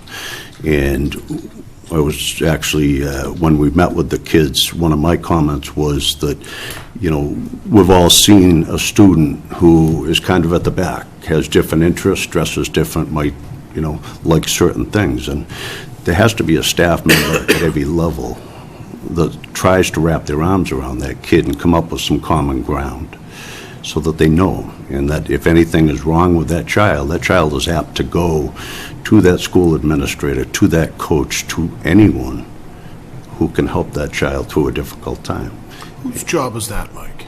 Would you say that's Mike, Sarah's, someone on the faculty? I mean, talk about being proactive. I think what happens is, in a situation like that, is the staff is going to see it, this child separating from others, and hopefully, at that point, the SRO will get involved. And basically, it's nothing more than somebody turning around saying, you know what, I'm going to get to know that kid. And turning around, taking the time, and coming up with some common denominators. So, I used to dress like that when I was a kid, my friends did, they didn't appreciate the way I dressed or anything like that. Find some neutral ground. And, everybody needs somebody that they can rely on. And as your question was a good question, that's a significant piece of the programming. My other question is, in natural disasters, the police chief is the... Fire chief.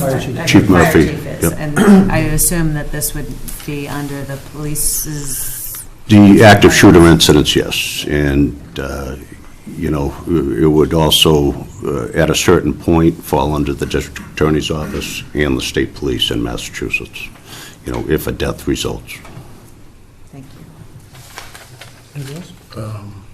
Yeah, I really never gave it a lot of thought. I talked to my wife about this sort of stuff. She's involved with the schools a little bit, and really never thought about taking it to the early on, and seeing what's going on. But fast forward, on the other side, after something, event, natural, or something happens, our new public safety building, is there anything you do different? Any changes you'd like to see done there or anything, or is that perfect?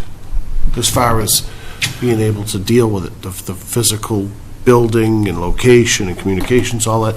If you were building, Murph and Mike, if you were building that today, all you guys involved, would you change anything, knowing what you know, going through this type of? Yes. What is that? It's, when we were building the Gates School, the deputy and I were involved in the planning and the different stages. And while the fire department gets involved and they say where the sprinklers are needed and where the fire extinguishers are needed and the pull boxes and anything like that, the deputy and I went through it with, the detective and SRO Arsenal, and we look for problems with it. How is a classroom going to be able to lock down properly? Is it safe? And what I think you're going to see in the future, and I'm hoping you see in the future, is that state funding for our school programs require a certain standard of safety. And I'm talking, doors that lock from the inside, doors that can lock automatically with a lockdown from a button from the office. And just the idea that, some things as basic as glass leading from the hallway to the classroom makes it very difficult for somebody to hide in that classroom. Now, you don't want to build it like a prison, but, you want it to have some character and you want it to be a decent-looking building. But you do have to take these concerns into mind, and I think eventually down the road that's probably going to resolve itself, and that the state, in order to get state funding, reimbursement for the project or matches, that you're going to have to comply. Thanks. And then, I don't mean to interrupt, but a lot of times, the fire codes and the safety codes conflict. So the fire code requires that when the door's locked, it's one motion to open the door, so you can't put any other locking device in there to lock it. Again, as she said, the windows, but it is really an excellent use for the old gates. Though we have that building up there, they do a lot of training in this, that is an excellent training facility. But as simple as, when you talk about barricading, we were doing this in Linfield, going over stuff, and they're talking about barricading the doors, and I said, the doors all open out. So you're barricading the door, and the door opens out. What's the point? But you don't even think of that. But again, we were doing a lot of security, and the fire chief said, no, you can't put that security in because it violates the one motion to unlock the door. So there really are some balancing acts that have to happen. And unfortunately, every time one of these incidents happens, something new is learned and something changes, from Columbine to Sandy Hook to all these other. Every time something happens, unfortunately, we learn something new, and we have to teach the kids something a little bit different. Well, great program. Just two quick comments. The acronym, I think, will stick. Hopefully, like stop, drop, and roll, it'll just get embedded in kids' heads so they know what to do if they're ever in that situation. And I think Maura's point was maybe we should have a public meeting about it, too, and allow citizens just come and go through the session as well, in case they're at the mall and they understand the concept, or do a webinar. That would be good. So. Yeah, we had looked at setting things up in the EOC and starting to put some of those, and that's something Detective Prouty's going to spearhead, so I think you'll be seeing those soon. Great. Thank you, guys. Do we have to vote? We don't vote on that. Nope. Well, I just wanted to come in and update the board on what they were doing, and what Detective Prouty was doing. Nice job. So we're going to transition right into your budget. Yes. If it's okay with the board, while we work together, the deputy and myself and the two lieutenants, on every budget, and I think it's important to, make sure that the admin in the department understand, what we work under as far as budget restraints, and are involved in our goals and objectives, our risks and challenges, and so forth. This budget here was put together mostly by the deputy chief and the two lieutenants, and the reason for that is that it's my intention to retire as of July 1st. And so I will not be administering over the 2021 budget. So while I've read everything in there and reviewed everything, and I think it's a good budget, I would like the deputy to present this budget. Well, Mike, that's a pretty harsh action to get someone else to do your work for you. I was thinking of it last year, too. Well, I was told by a town administrator here once that, the most important thing a chief can do is to plan and mentor a succession team. And I've been involved in that for 4 years now. The deputy and I have spoken numerous times on my intentions. And, I think I'm very fortunate to be going out on an upside. And the department has gone uphill, and, we're in a good place. And I think that we have people in place that are going to take it to additional levels. Great. Well, before we go to the budget, I think we probably want to say a few words. We found out about this about 10 hours ago, so, but I'll open up to the board. Karen? Well, I think the fact that you have such confidence in your team speaks to your leadership. I really appreciate all the work you've done over the years, and the department is well respected in the community and well thought of, and it's largely due to leadership. I know the people on the street matter a lot, but it comes from the top. So thank you very much, and at least we have a few more months with you. And I have great admiration for your deputy here. I don't know the other people as well, but I worked with him on getting the public safety building built, along with Chief Murphy. Yes. And he was a real partner and an asset to the community. So Thank you both. I'll just be quick. I was on the search committee years ago when you first took the job, Mike, and I never expected the way, I never anticipated how much better the force could be. You really elevated it to a new level. You've brought on a great staff. I think your leadership, to Karen's point, is second to none. You've done a great job, and I'm so happy and thankful and feel safe every day that you lead the team, and you'll be missed. But we have many months to work through and Yes. celebrate and plan a good send-off for you, because you deserve it. You really did elevate the department in my mind, so thank you. Karen?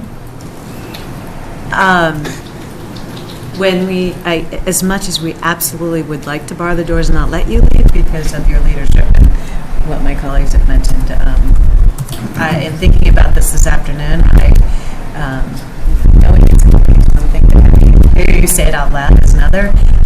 I have the same reaction as the team that you've built is so well trained and positioned to follow in your footsteps that I feel great comfort, and we'll have to write a limerick or something to send you on your way, but thank you for all your leadership. Thank you. Sean? I thought you might want to go first, but all right, I'll go. It's up to you. But, I guess all right, I'll go last. All right. You go right ahead. Sure. So, Mike, it's sad news and good news, because I'm confident that It's good news. You've set up your structure so that the town isn't going to feel it.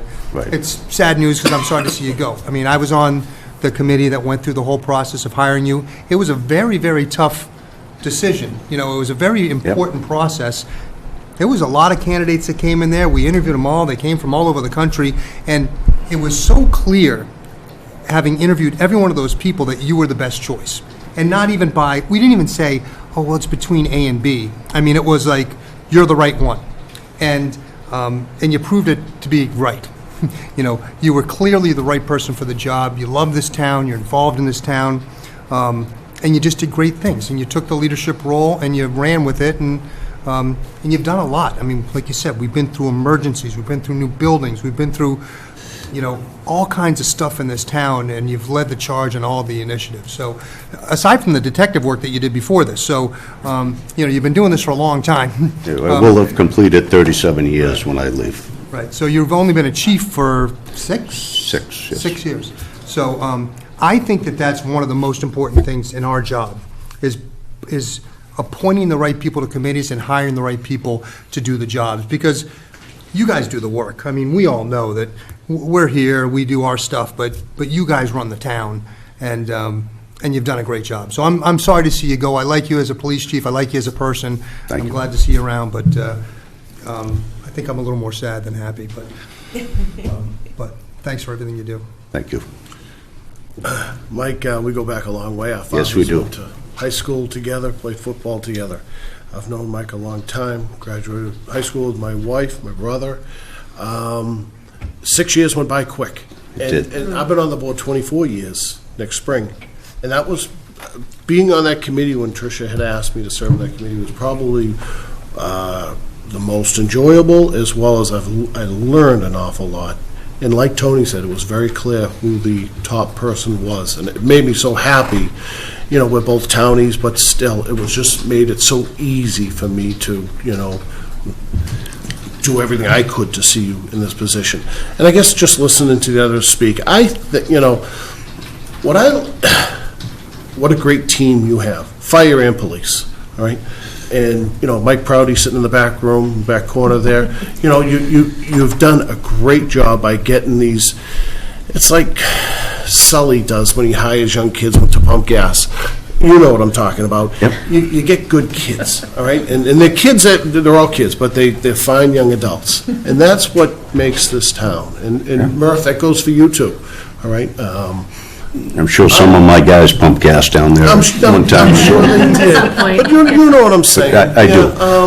We're a homegrown department for the most part. I'm going to, hopefully you're not going anywhere. I still see you around town. No, while I'm leaving, I'm not going anywhere. Right, I look forward to that. And like Tony said, I'm sad and I'm happy for you, but So it's a good time. A transition like this is very healthy for a small department, because now I have officers who are studying for their sergeant's exam, because that doesn't happen every year.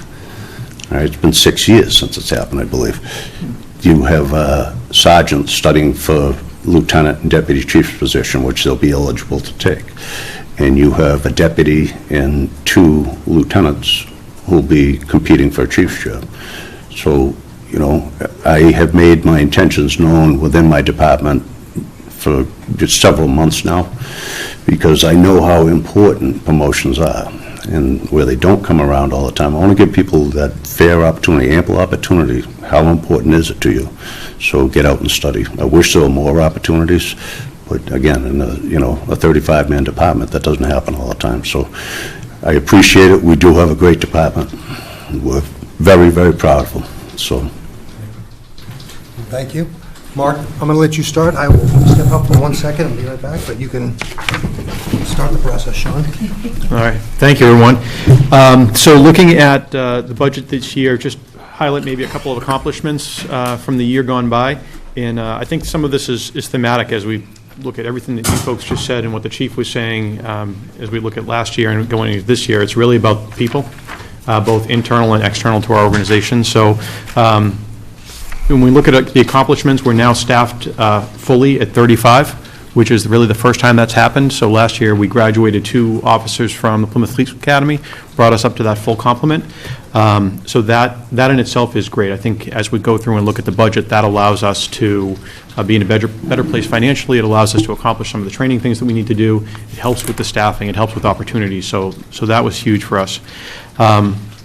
We did have another departure of our other steward last year. Our animal control officer, Kim Stewart, left us and retired, which was very bittersweet. She left a huge hole.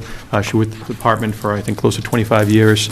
And when she came in, the role wasn't really defined for her, and she really defined that role for herself over the course of her 25-year career, and I think left an incredibly lasting impression on both the department and the community. When it came time to fill her role, in having a lot of conversations with her and internally, we looked at the opportunity to expand it beyond just an animal control officer and to be more of a natural resource officer. So as Frank was up here earlier and talking about all the opportunities that are coming in the West End with all the conservation and all the things that we're looking at around town, we saw this as an opportunity to be broader than just kind of that animal control. And if you look at what other communities are doing, there's a lot of opportunities.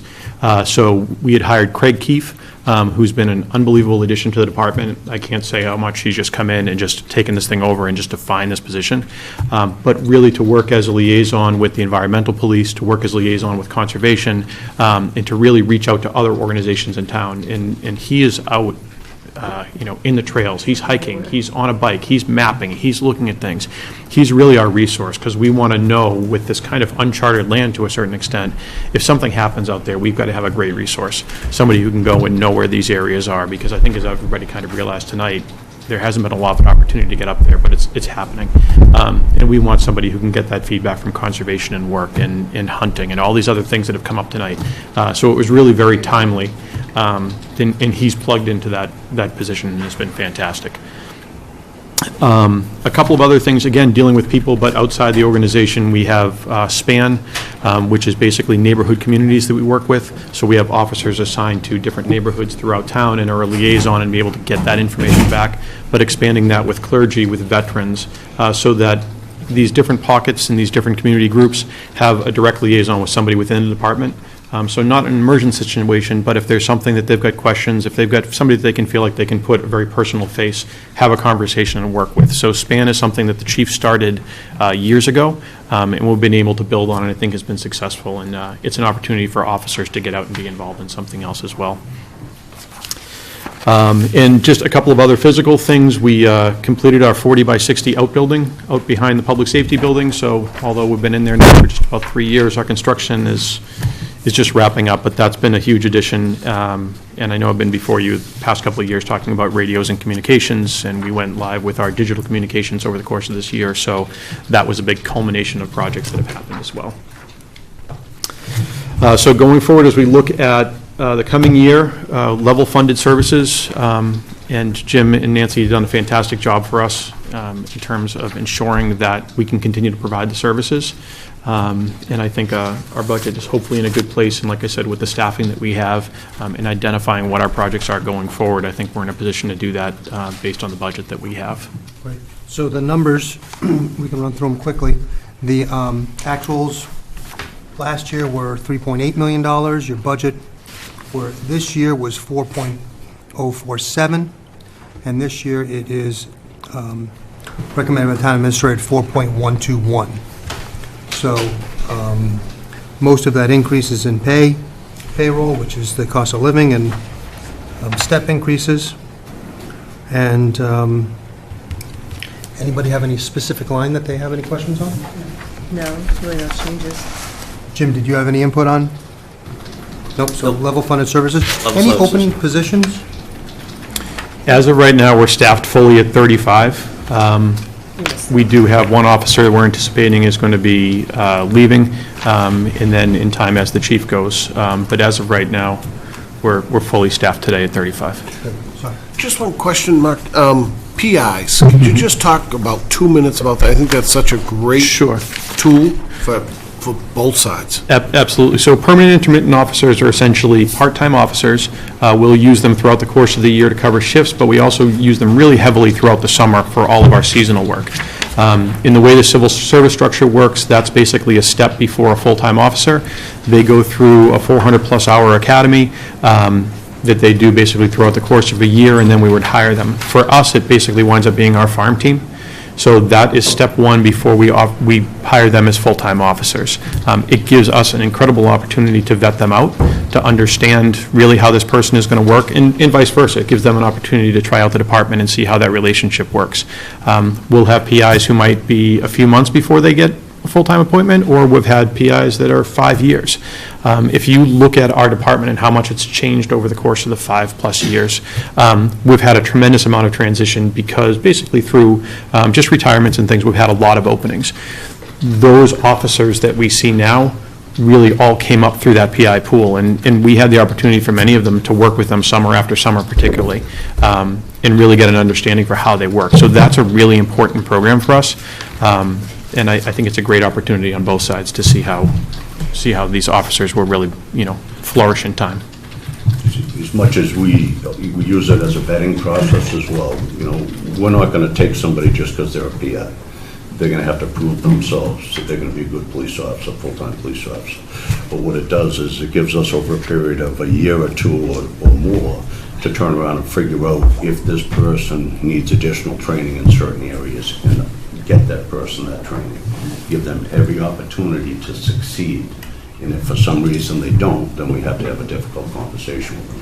What does that do to your bottom line? I mean, you just pay them as you need them, so they don't get benefits, things like that. Do you try to carry 6 all the time, 2, or just whatever happens? Well, right now, we've been at 6. We had been at 9 about a year or so ago. We've definitely found that you can all of a sudden go from having 4 to 2 days later.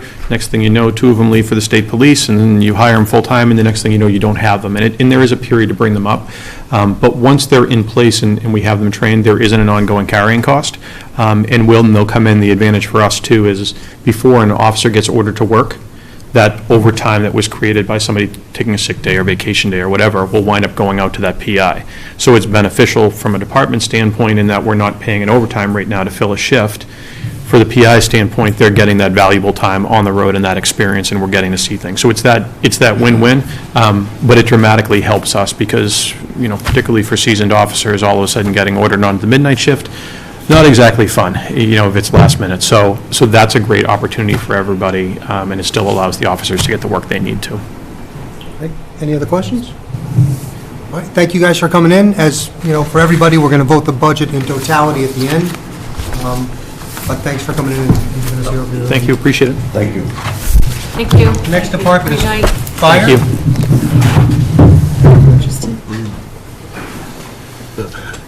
Just 2:20? 220. Excuse me, Mr. Chair, what time is it? Thank you. Thank you. It's after 9. What was happening at 9? No. Murph, Nothing, thanks. apparently. Thank you. Disappointed in myself. Well, Murph, can we assume that you're here by yourself, so you're not retiring? Correct. That's correct. I got a ways to go, but my deputy... We could take 2 in one night. My deputy in the year has potential to retire, so we are doing a deputy's exam this spring in case Al does retire, but I'm trying to encourage him to go longer, but he's eligible next January. So we too are working on succession planning. We have assessments for five candidates taking assessment centers coming up in January, so trying to encourage some of our younger firefighters to step up as lieutenants, and a lot of our lieutenants to work their way up to potential captains or potential deputies. So that's an ongoing process, and some people step up quicker than others, but we're trying to encourage them all to participate. So why don't we let you lead us through your document here, and then we'll go back to the budget numbers. Sure, and see if we have sure, I any- can do it either way, Yeah. whatever you want, but, Nope, go so right the top, I'll just be brief, the top is, I'll try. The top is basically all the changes in our budget. The top part is the salaries. Basically, these salaries are about 2-year salaries. So we had a contract bargain last January, halfway through the year, so FY '20 numbers to these numbers are about 2 years' salaries. That's why you see about the 3.7% increase. So the salaries over time, the longevity is just minus a little bit because we have more younger guys, and the older guys get the higher longevity. The education, we have a contract that we have more kids coming in with educations, expecting more people to take advantage of that opportunity. Holidays, we took a little bit off, and a sick leave buyback is a 30-year-old buyback that's not really advantageous to do it, so we only get a few that participate in that, so some money was taken on that. So overall, the personal services is up $179,820, and $171,000 of that is the overtime and salaries, and the $9,000 roughly in the other adjustments that were made. The only other adjustments in our purchases of services, we had $420. We have some troubles with the new phones down at our Station 1. We need a new modem in there, and IT, Mike's going to take care of that, but I need a monthly fee and also a modem down there. Basically, our phones, if they're not used for a while, they fall asleep, and it takes 15 seconds to make a call out, so we have to alleviate that problem, and I know Mike's working on that as well. So those are some minor costs, materials and supplies. IT used to take all the costs from our printing, and now that's getting transferred back into our budget. So for whatever reason, it used to be in there, now it's going back into our budget. So that's the only changes, and the total changes are $181,790. Any questions on that part of the budget? It pretty much covers any change we made. Going into goals, the Hummer Rock Station is taking longer than we thought, but, we're working hard. I met with Jim and with Vertex about 2 weeks ago to try to map out how we can get the apparatus bay done this spring. We had a second bid proposal, but there was some questions on the soil conditions in the apparatus bay floor. So we had to withdraw that. We're going out now and working with probably an architect engineer to solidify some of that information to make sure we have a good bid going out. We've been working with Vertex, and some of the stuff that I assumed was done is not done. So we have to work and tighten some things up, but the goal is to have the apparatus bay done this spring, and then the living quarters done next fall. Great. On that, and then the zone mapping, we're working on flood zone mapping. We're working this for a little bit. So basically, we broke the town down into 8 zones. We took the same concept as the schools. We broke the schools down, if we ever had a bomb scare or something what the police were talking about earlier, to make sure we can cover the whole town. So we started to mine it down at Hummer Rock. We broke it down into 8 zones. And what we did, these zones are color-coded. You can click on a map, and every street in that zone will pop up. And the reason we want to break these down is we might have a situation where it's a gas main break, or it's a flooded area, or power shut off. We can isolate these areas either not to go in there right away or get extra resources in there right away. So we want to break these zones down. We've also communicated with Columbia Gas, Eversource, and National Grid to adopt these zones, and they're very warm to that. We just have to finish this up and be able to share it, and then to go out to the utility company, so we're all on the same page. If we have a major thing going on in town, hey, these 3 zones need immediate attention, or these other ones we can't go to because it's flooded. And the other key component to that is when the building department goes out and they do the recovery and make sure the homes are safe to go into, we make sure nothing's duplicated but nothing's missed. So you get a certain zone, they might give 3 inspectors that zone, they get every street that they have to check in that flood zone. So it's something we're working on for a little bit, and we hope to have that out this winter and share that with the utility company. So that's another goal we're working on. Some of the risks and challenges, again, personnel is 95% of our budget. We have bargaining coming up this year. Overtime cost is always a challenge. We have hiring medics. We're working on trying to retain medics. We lost a few this year, the last couple of months, and we've hired 3. We have 3 right now, almost ready to go to the academy. But the academy now, again, is out 9-10 months. So that's a challenge. We hire these people. We have to bring them on early, but there's a cost to that. Because if we say wait 9 months, we're going to go somewhere else. In the academy right now, I'm hoping to get somebody in there in August right now. I'm waiting for a word back from them actually as we speak. We have 4 long-term injuries. unfortunately, someone gets cancer, or someone gets hurt. We've had one out for a year and a half. We hope to get them back in January. But injuries is part of our job. We're trying to reduce them through training and electronic stretchers, but stuff still happens. So the medics that were out, actually in July, I was fully staffed for the first time since I can remember on paper. And then we ended up losing someone that just wasn't cut out to be a firefighter. And then we had 2 people that are left for other departments for personal reasons and some financial reasons. And then we also had one that's going to work for his family business, Jack Conway. We just happened 2 weeks ago, and another person today, unfortunately, had to let go because something happened off duty that we couldn't really tolerate. So unfortunately, that stuff does happen. We do have 3 new, as I said, and we have 3 vacancies now we have to hire for going forward, and it's going to be tough to find, but we will. Jim's allowed us to be aggressive in our hiring tactics, and so we just got to keep on marching and get these positions filled and get them trained.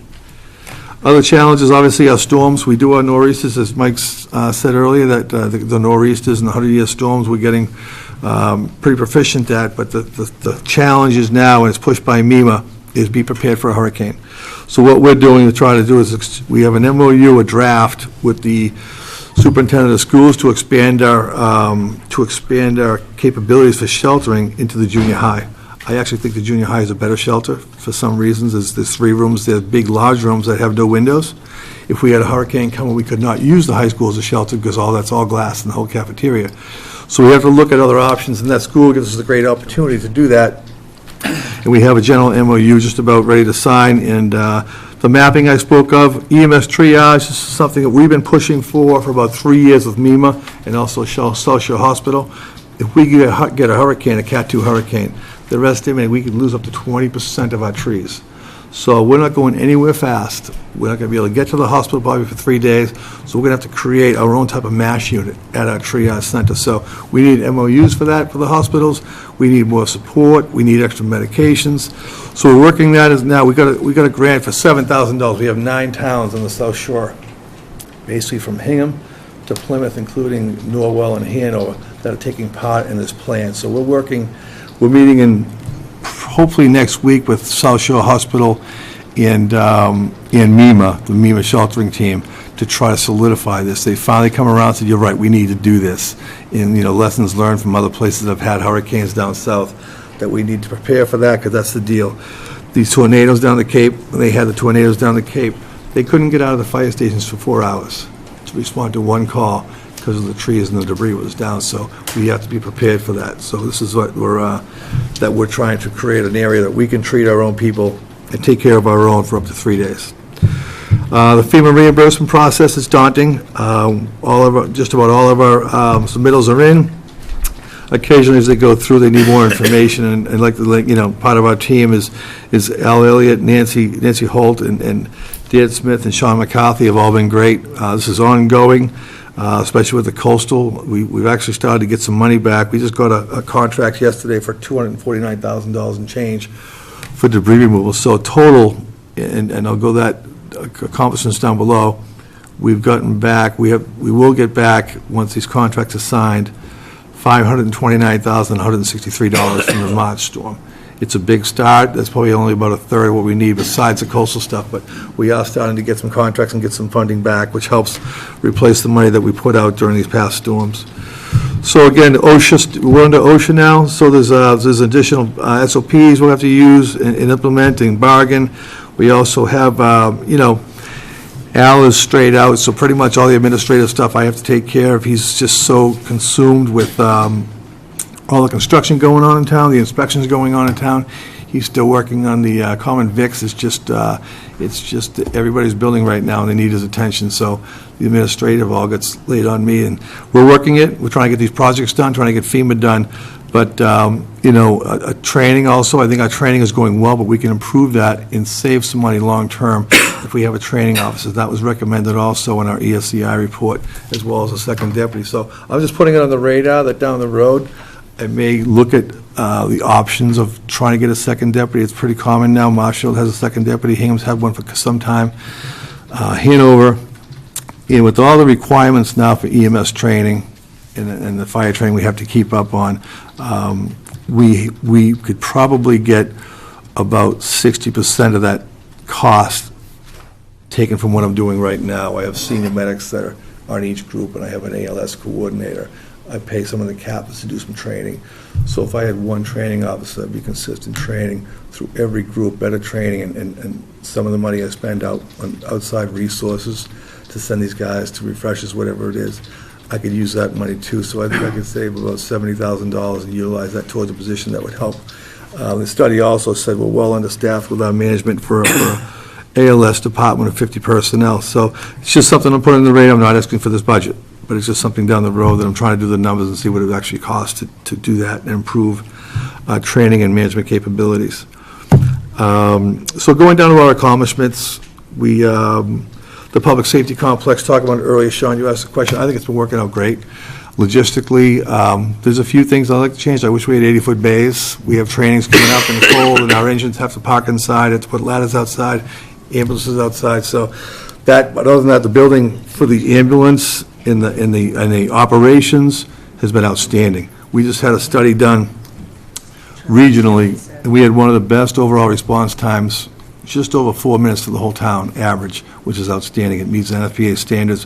We're right there, so we spread our resources out, and that building operation has been wonderful for the fire department. For the second ambulance, and especially the West End, North Scituate, and Minot, now being 4.5 minutes to Itchy's Corner and to Gannett and Hadley, instead of 6.5 minutes. So really, really happy with the operations, and overall, the building's working out well for us. And you know, aside from some glitches and lighting and stuff like that, we're still working on. It's been really good for us. So we've also reviewed our mutual aid. We used to send our ambulance. The sort of the running story was we put Cohasset's fires out, but they do a half of our ambulance service. So we flipped that around, and we've reduced our mutual aid coming in by 30%, which also brings better service to the town. It gets us quick.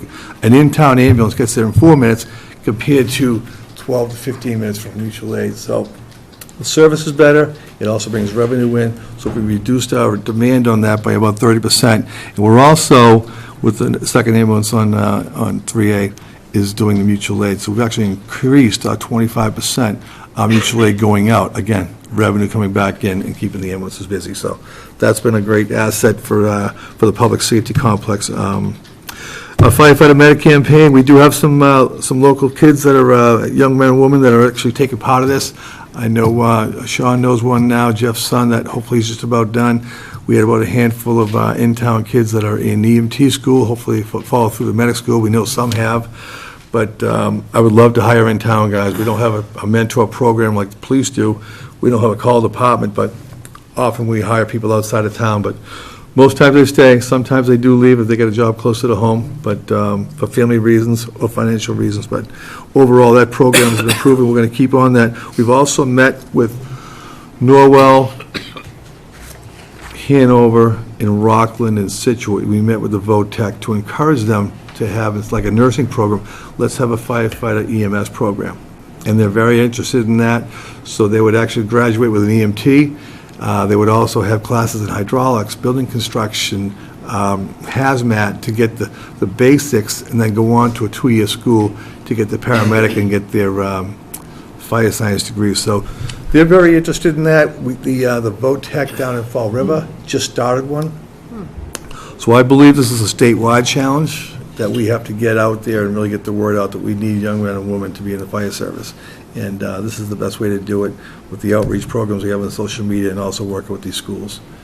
So that's in the works, and we're trying to make that happen. Again, emergency preparedness, we're improving our website, improving our communications with the beach associations, with coastal coalitions, and also there's a lot of information on there now. So the one thing change we're going to do on the new magnets is going to be put, the first thing we're going to have on there is situatema.gov emergency preparedness, because they can click on that and find out 95% of what they need to know. The FEMA data has been completed. Like I said, we started to get some funding back, just over $529,000. The third cliff in Egypt Beach, we're going to be meeting in January. We even sent out sort of a general roadmap of what third cliff, what they think is going to happen there, what they're going to agree to pay for, and agree to move forward with. So we hope that sometime late winter, early spring, we can set out a contract, a bid for a contract to get Third Cliff done.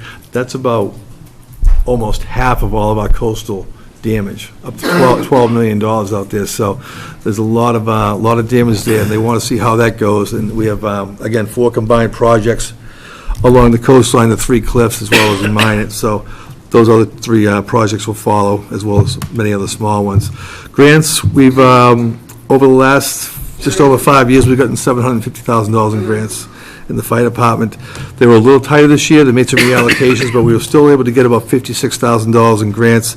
Our EMPG grants, our SAFE grants. We got a regional pump trailer with Scituate, Cohasset, Hull, Hingham, and Norwell.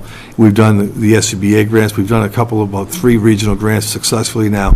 And what this is going to take right now, that we don't get as many fires, which is great, but to be able to train and prepare for these fires is more important now than ever, because we don't get that extra training.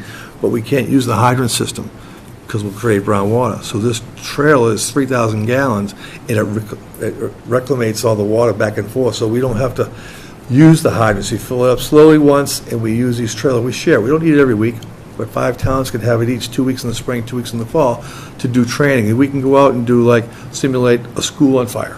We need a lot of lines. It's going to be very challenging, and hydraulics are all involved, though we can just do, 1 or 2 family homes. So this trailer was approved. We just had emails today. We're down to 2 different types of trailers. We're going to meet in January with these other chiefs, identify the one we want. We have $189,000 to share with 5 towns. So we're going to get the trailer, and then there's also money for training. So this is critical training we need for the fire service to keep what happened in Worcester from happening here. So it's all about training and information getting out to the public. So, Well, thanks, Murph. that's the gist of it, and I did as quick as I could. So, you broke down the budget very well. I'll just go over the total numbers. $5,050,000 was the actual last year. $5,078,000 was the budget last year. I'm sorry, 2019 was the actual. And the budget this year is 5,259. Correct. And the town administrator fulfilled all the requests. And as you said, it's all payroll for the most part. Pretty much, yeah. It's 95% payroll.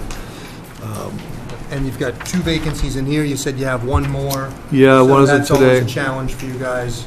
So basically, in a nutshell, there's 6 vacancies right now, because I have 3 filled, and they're going to the academy. I'm just waiting to hear back a date. And just like in the last few weeks, 3 more came out. One we had to let go today, and 2 others are going to other departments for whatever reason. But actually, 1 is, and the other one's going to work for his family. So stuff happens, but we got to keep rolling. You got to keep hiring and move forward. But we were actually fully staffed for the first time in probably 15 years for a couple of weeks.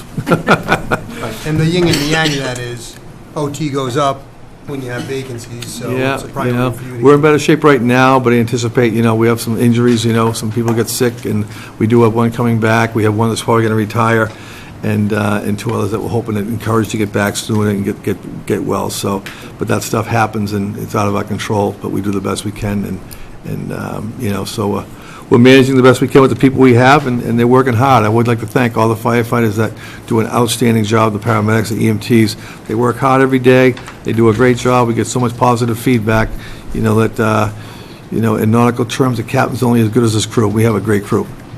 Karen, do you have any questions? No, I'm good, thank you. Laura? No, I'm pretty good. I just would like to see us, I don't know how we get these folks through the fire academies quicker. I mean, you've got 3 identified, so I don't know if it's something that we can help advocate with our legislators. There is one positive. They are opening an academy in Bridgewater. Yeah, I saw it, yeah. So it's going to happen. When's that but opening? It's supposed to, this spring, it's supposed to have the first class, but it's slow. They're going to still build some infrastructure, reconstruct stuff. So I would say hopefully in a year or 2 that's fully going, and hopefully we can cut that down. A, the time to get there, but B, maybe we can get that down to 4 months. I think that's the goal of the fire service. They see the need for that. So it has been funded by the state. The governor's been supportive. The funding is there, but they just have to get the work done. At the university or somewhere separate? No, this is, I want to say it was an old jail, but it's down in Bridgewater, so it's going to be a lot closer. The other part of that is the Con Ed, for continuing education, these classes, to go to Stowe and take classes. So we do, but it's an hour and a half each way on a good day. I think it's at the old state hospital shop. Is that what it is? Yeah. Any questions? Sean, any No, questions? no, great. Bartworth, This thank is you. great. Yeah, thanks for the breakdown Yeah, for us. this is great. Keep up the good work, and again, it'll all be voted at the end. Thank you, have a good night. Good night, Murph. Thanks, John. So then, what I'm going to do is, Nancy, are you doing the, I wave off until you tell me you want to talk to me. yep, so you're doing the town accountant and the finance, okay, and we're going to skip over the non-monetary articles and that one, and we'll go to IT. Is IT here? There you are, come on up. Been here the whole time. Yes? That's number 155.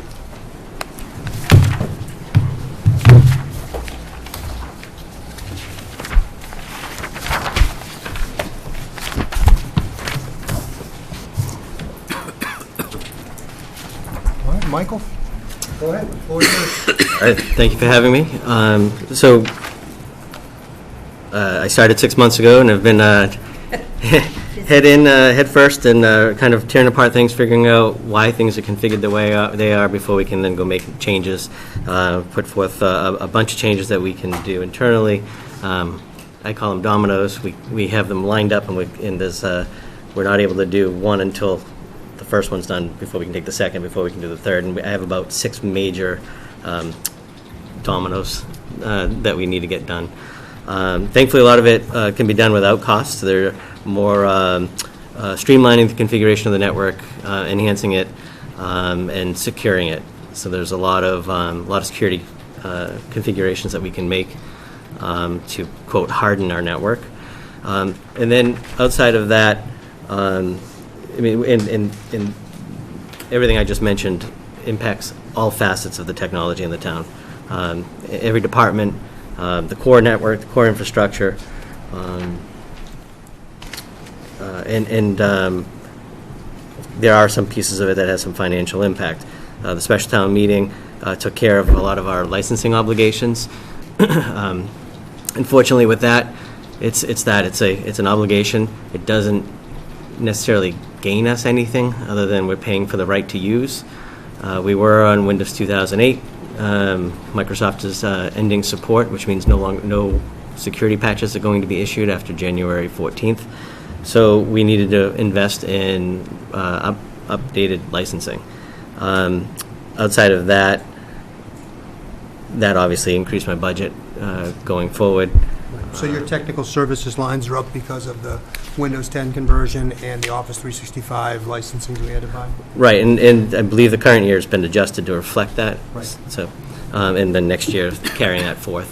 There were a few articles, a few capital articles that were also approved that had some carryover effect for annual operating costs. I have what's particularly new and noteworthy in the budget in the technical services is an intrusion prevention and detection solution. So there are 3 main pillars of security. There's securing, like locking down, hardening, protecting. Then there's detecting. So if something happens and you are breached, you know about it. And then there's response. How are you going to respond? Right now, the emphasis that I have is locking everything down, protecting. Then you'll start seeing more as the years come with detection. This intrusion prevention and detection is a major piece of that. What that does is, let me back up for a second. I have a capital request for fiber. Right now, every building has their own internet connection, and any ingress or egress of internet traffic leaves that building or comes into that building. And there's no monitoring, no detection capability right now. So if somebody clicks on an email, they click on a link, they get infected with malware, nobody's going to know about that. And if it happens to be crypto locker, which you hear a lot about in the media, particularly affecting municipalities of recent time, it can then go and literally wipe out our entire network by locking down all the files and restricting our access to it. If fiber is in place, one of the many benefits of the fiber is that we can then aggregate everyone's internet connections to a central spot and then put a security monitor such as this right there to guard that one spot. It's kind of like hiring a cop and sticking them at your front door, and all traffic in and out of your house comes through that front door only. and then that monitor gets to inspect everything. Is that hardware or software? It's a combination of both. So there's a hardware appliance. Which is what? The firewall? Is it like a Meraki? No, so we have firewalls already. This is an advanced intrusion detection, IPS-IDS, intrusion prevention detection system.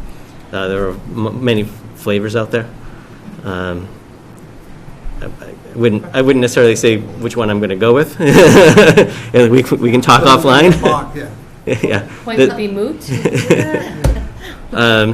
So there, this here, it would just be too costly to put one of these at every egress point. So if we can consolidate internet, that would be a huge piece. And I've mentioned this before. Some people here might have heard this. I've had a similar system like this in some companies that I've worked for in the past.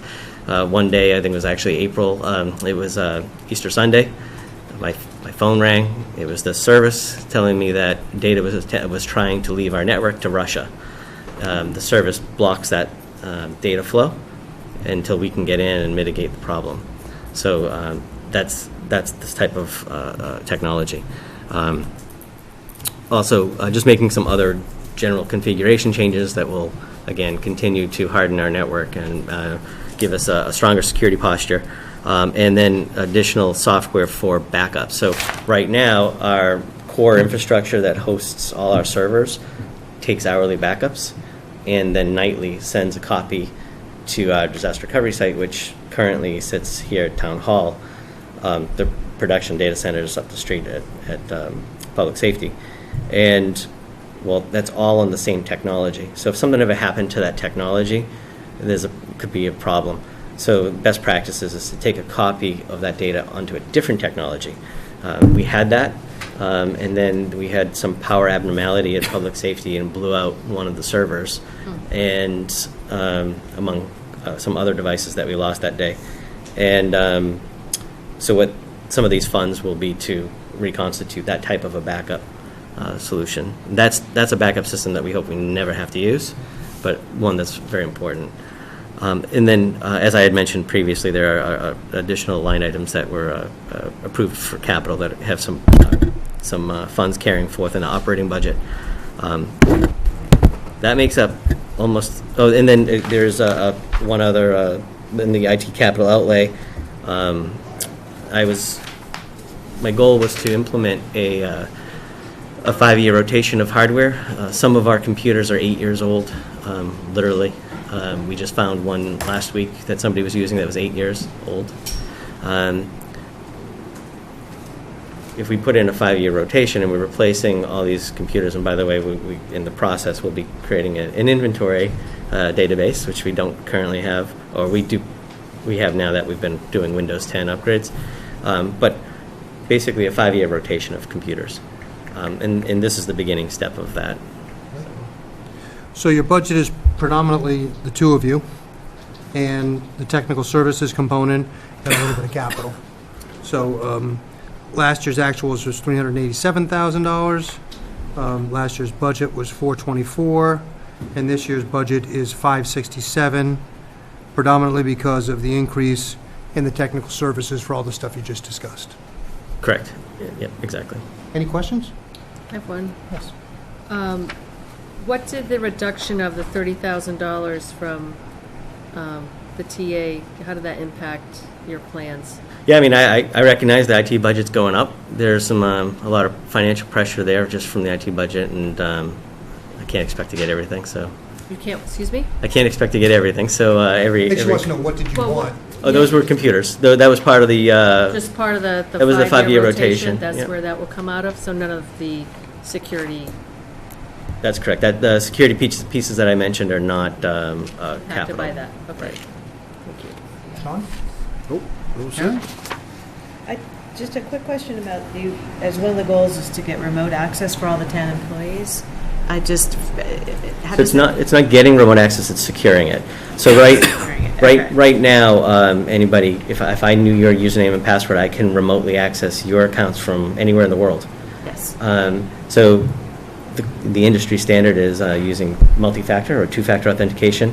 So it's you still your username, still a password, and then something that will pop up on your phone or give you a text, or will call your phone with a third element. So It's useful, but going to be annoying. Great. Well, thank you for coming in. thank you. Good job. Thank you for identifying all that. Thank you. Yeah.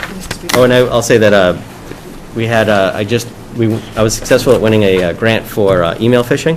So it's basically, it's trying to train users into not clicking on the links that they get. And then if they do, it educates them. And then we're waiting to hear back on a $200,000 technology grant for fiber. So For what? fiber, Oh, to connect all the town buildings via fiber.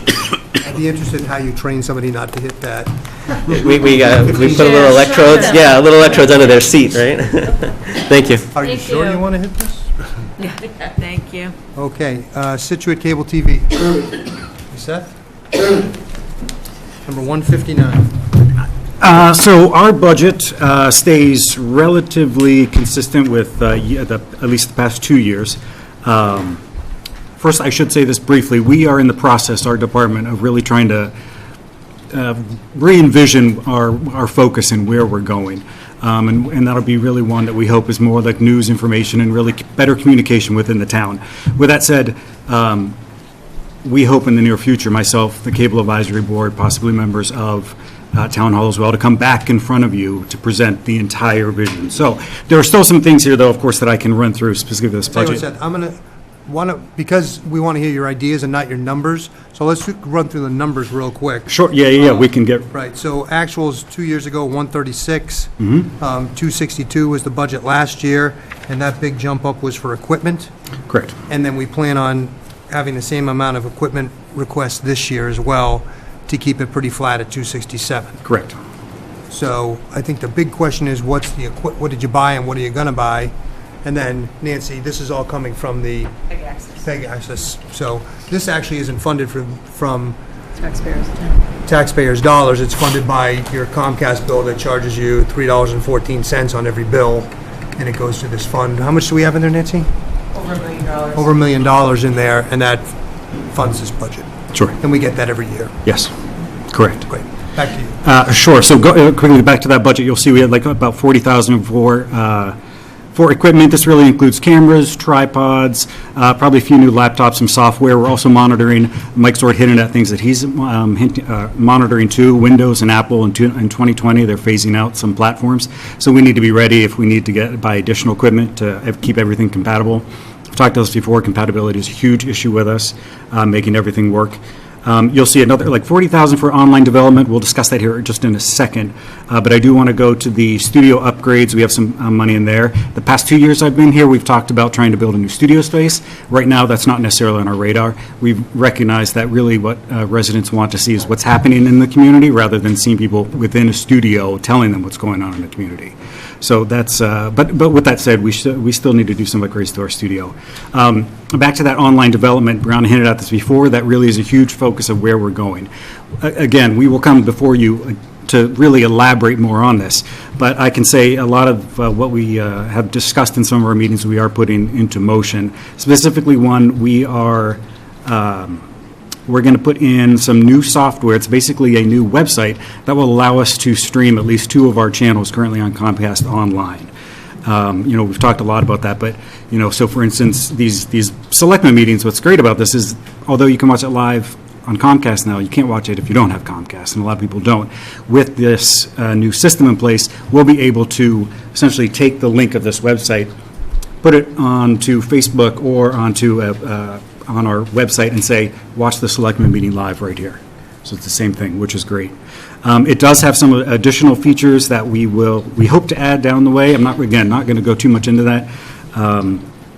But with that will probably likely mean wanting to upgrade equipment in 2 rooms, specifically this room. The equipment we have here is about 10 years old. In the media world, that's ancient. Most things get replaced every 4 or 5 years. So we need to look to see what upgrade we can make to that. We also want to take a look over at the public safety building, the Emergency Operations Center. We already have some cameras in that room. I met with the chief and the deputy chief already to talk about some things we can do there. specifically when there are storms or any sort of emergency situation, and we all kind of are on the same page that it makes sense to have something outside the Emergency Operations Center room itself for a variety of reasons. So, we already have fiber lines in there. Hopefully, it's not too difficult to set up a new system right outside that room, but it would almost look like a press conference location that we could maybe potentially put a backdrop up and just a simple camera with updates, whether it's storms, if things going out, power and stuff like that. As I said, there are some other elements, but we will, myself, Cable Advisory Board, will come before you eventually with a full presentation. Only thing else, staffing, you'll see that's pretty much on par with previous years. Brianna can tell you this past August, we lost probably like 90% of our crew, just the nature of this beast because we hire students. So it's been a bit of a struggle, but we've pulled it off. And that pretty much is what I have for you. I think the only thing that we're all, and you're working on it too, just content, right? Get stuff on there to make people watch it. Mm-hmm. And you're doing a good job, and you're taking it through the steps. But I think that's what you want. That's what we want. We want it to be more used more. So. Right. Any questions from the board? Just one. Will we be able to live broadcast more of the meetings that aren't currently being taped? Like the advisory committee. There's valuable information that comes out during those meetings, but it's not televised. Similarly, I think the Community Preservation Committee, some of these committees that make significant decisions are simply not taped, and the only record we have are minutes. So I'm hoping that if we get more capability at the Public Safety Building and more at the library, that some of these other committees... Right. I think for us what it comes down to is staffing, obviously. I mean, the amount of meetings. One thing we've done with the waterways, we used to do the waterways every single month. Right. But in talking to them, they've realized some of the meetings just weren't that. So what I've arranged with them is when you have a big meeting, for instance, Shellfish, let me know and we can be there to film it. So that could be something that I just essentially reach out to all the committees and say, when you have something large that goes on, let me know. And if it is a regular basis, absolutely. Well, and I guess I would like to see as well, to the content issue, Scituate Weekly does a good job. You haven't been on lately, but and I noticed, but some sort of weekly wrap-up of some of the highlights of some of the more important meetings and upcoming meetings that people... Not everyone will go online to, check out the town website. So I think more information coming from this group that I believe could be something of a substitute for Facebook. Sure. Which, I actually look at Facebook every day just to see if there's something going on in town that I want to know about. Because it's just not easy to find information on a real-time basis. Absolutely. But Facebook seems to be there all the time. And it's so accurate. And it's so accurate. Of course it is. So that's one of the things that Seth's going to come back for us in January that the Cable Committee's been working on for the past couple of months is improving the content. They've got a process laid out, as well as I think maybe, listening to what Karen's saying, I don't know if we've thought about this, but how can better equipment replace staffing in some of these rooms where these meetings take place, right? You just press a button and it... Yeah, and maybe it turns on. Sort of the same thing that you're thinking about at the Public Safety Building. Right. How do we expand that? So if we're going to go down this road when you're doing that research, maybe include that with that research, Seth. Just a quick question on the library and the... Is the equipment in place and all we need is for Comcast to catch up? So where are we staying with that? So as you know, with Comcast, we sealed that deal at the end of 2018, beginning of 2019. And this was for the fiber lines to go into both the EOC and the library. They needed to secure that funding. They outsourced the project. When it comes to fiber lines, they hire fiber line companies. They secured that in July, August. In October, they came out to install those fiber lines, so those are in there. Our last step was supposed to be earlier this month, although they got rescheduled to essentially finish work at the high school. So once that's done, in theory, everything should be... But we already bought the equipment and everything? The equipment, yes. Yeah. All the equipment is in there, yes. Except, as I referred to, at the EOC right outside, that new spot, yes. Be great. Good. Well, thank you, Seth. We look forward to your presentation and hear where it's going. Thank you. Thanks, Seth. Okay, the next budget we have is veterans. Don? Oh, that's 354. 543.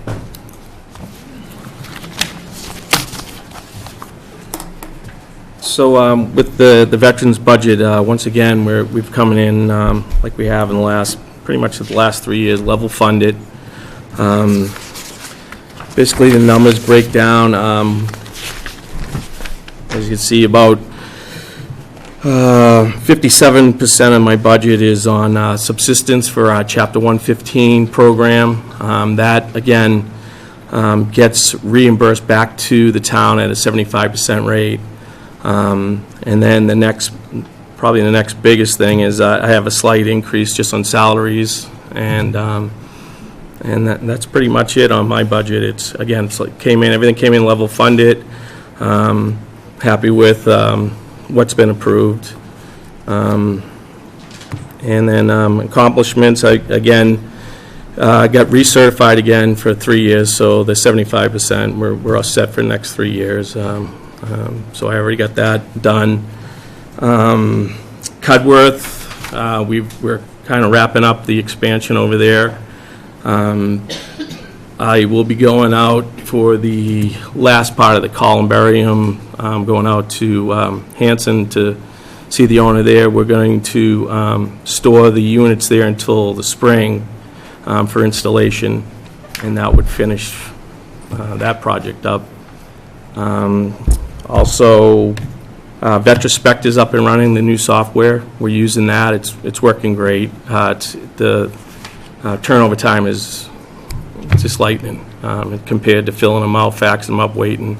I can go online now, check out the status on all the fully developed claims that I put in. So when people call in, I'm not getting back to them. I can pull them right up on the screen and see where it is. So that's been great. So that's up and running. Again, the fully developed claims are running great. Haven't had any problems with that. And that's about it. I mean, everything else seems to be running smooth. So your budget 2 years ago, or your actuals 2 years ago was 160,000. The budget the next year was 208. The budget this year is 213. That whole increase is due to the claims that we're paying out, which we get a 75% reimbursement. I think what I'd like to task you with in the challenge is, what is your plan for getting more people the services they deserve? Right. And how do we get them in here and give them the best service and get them the money they deserve? And So that, that's a great question, and it was brought up in front of the advisory board also, and how I answered was this.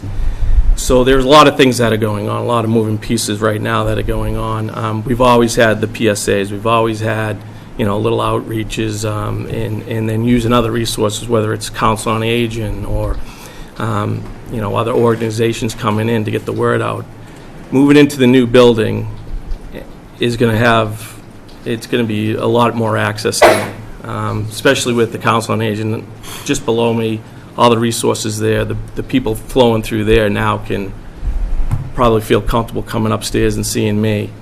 So that's one big thing. Also on my goals, I want to get the TV monitors out there and having advertisement going on, keeping them up to date, obviously, on what certain benefits are coming up or what's been approved, like with all the ACT, the Valor Acts, Hero Acts. And then also the tax benefits too. So we're looking into that right now through the assessor's office and myself, reaching out to the MVSOA also to get updated, see if anything's fallen through the cracks, basically, and getting that word out, because those are a lot of benefits that are missed, I'm finding, especially with the elderly. So that's a big goal moving in there, that we can now kind of ramp that up. I'm interested to see why we're not getting more. I mean, we were at the veterans meeting just a month ago, and it was a concern of the committee as well. Why aren't people coming here to get it, and why are they, and I think there has to be some feedback back and forth, that we get really tangible information from the citizens of this town that are saying, I'm having trouble with this, or your guys' office hours are not convenient, or whatever it is, I don't know the answers. But somehow there's got to be a give and take of information so that we can actually work with that to improve our systems. I mean, I understand where you're coming from, but I can tell you too, again, I'm just one individual in there, and I can tell you over the last, now I'm starting my 9th year, the amount of foot traffic, the amount of claims that I put in, I can tell you right now, the word is out there. They know I'm here. A gentleman just came in, he was walking in, did his taxes, came by and looks at me, and I said, well, how come you haven't come in? He's coming in next week. Yeah. The veteran has to want to come in. I waited over 28 years to even talk about it. A lot of them don't want to. When they're ready, they'll come. They know we're here. The DVS puts out advertisement all the time. It's on the TV. They know where to come reach us. It's up to them to want to do it. Yeah, I want to be more proactive than that. I don't think we can just, and I don't know the answer. Right, and I don't either at this point, but I know they're putting a lot of advertisement into it. They're doing a lot of outreach. Again, moving into this new office, I think is going to change the game. Yeah. I mean, I'm in, you see my space, Yeah. all right? Let's be honest, all right? You're in Town Hall. Everybody knows Town Hall. They go right by it, and they thought it was a janitor's closet most of the time when they come in. That's the answer I got, And then when they come in, they're right on top of me, and there's someone there, and they, you can hear through the walls. They don't want to sit down and start talking about their life and their life story and lay out everything to me when everyone can hear them. Right. And it's obvious. It's been ongoing. So you feel people aren't coming in because of they want the benefits, but they're not coming in because of the setting? No, I think this new setting will bring them in. Yeah. I think the reason they're not coming in, now, again, everything I do is confidential, all right? So if they're going to come into me and tell me their life story, usually it's taken them a long time to come in and tell me that story. They're not telling other people. I can probably get spouses in here that will tell you that he doesn't tell me this stuff, all right? And vice versa. If it's a female, think about the situation with a female. A female might have been through some traumatic incident and finally is going to come see me. I'm a male. I have to start at the bottom, and I have to be very delicate. So for them to come see me, there's a lot of trust that has to be there. They have to be ready for that. And I have to be ready for that.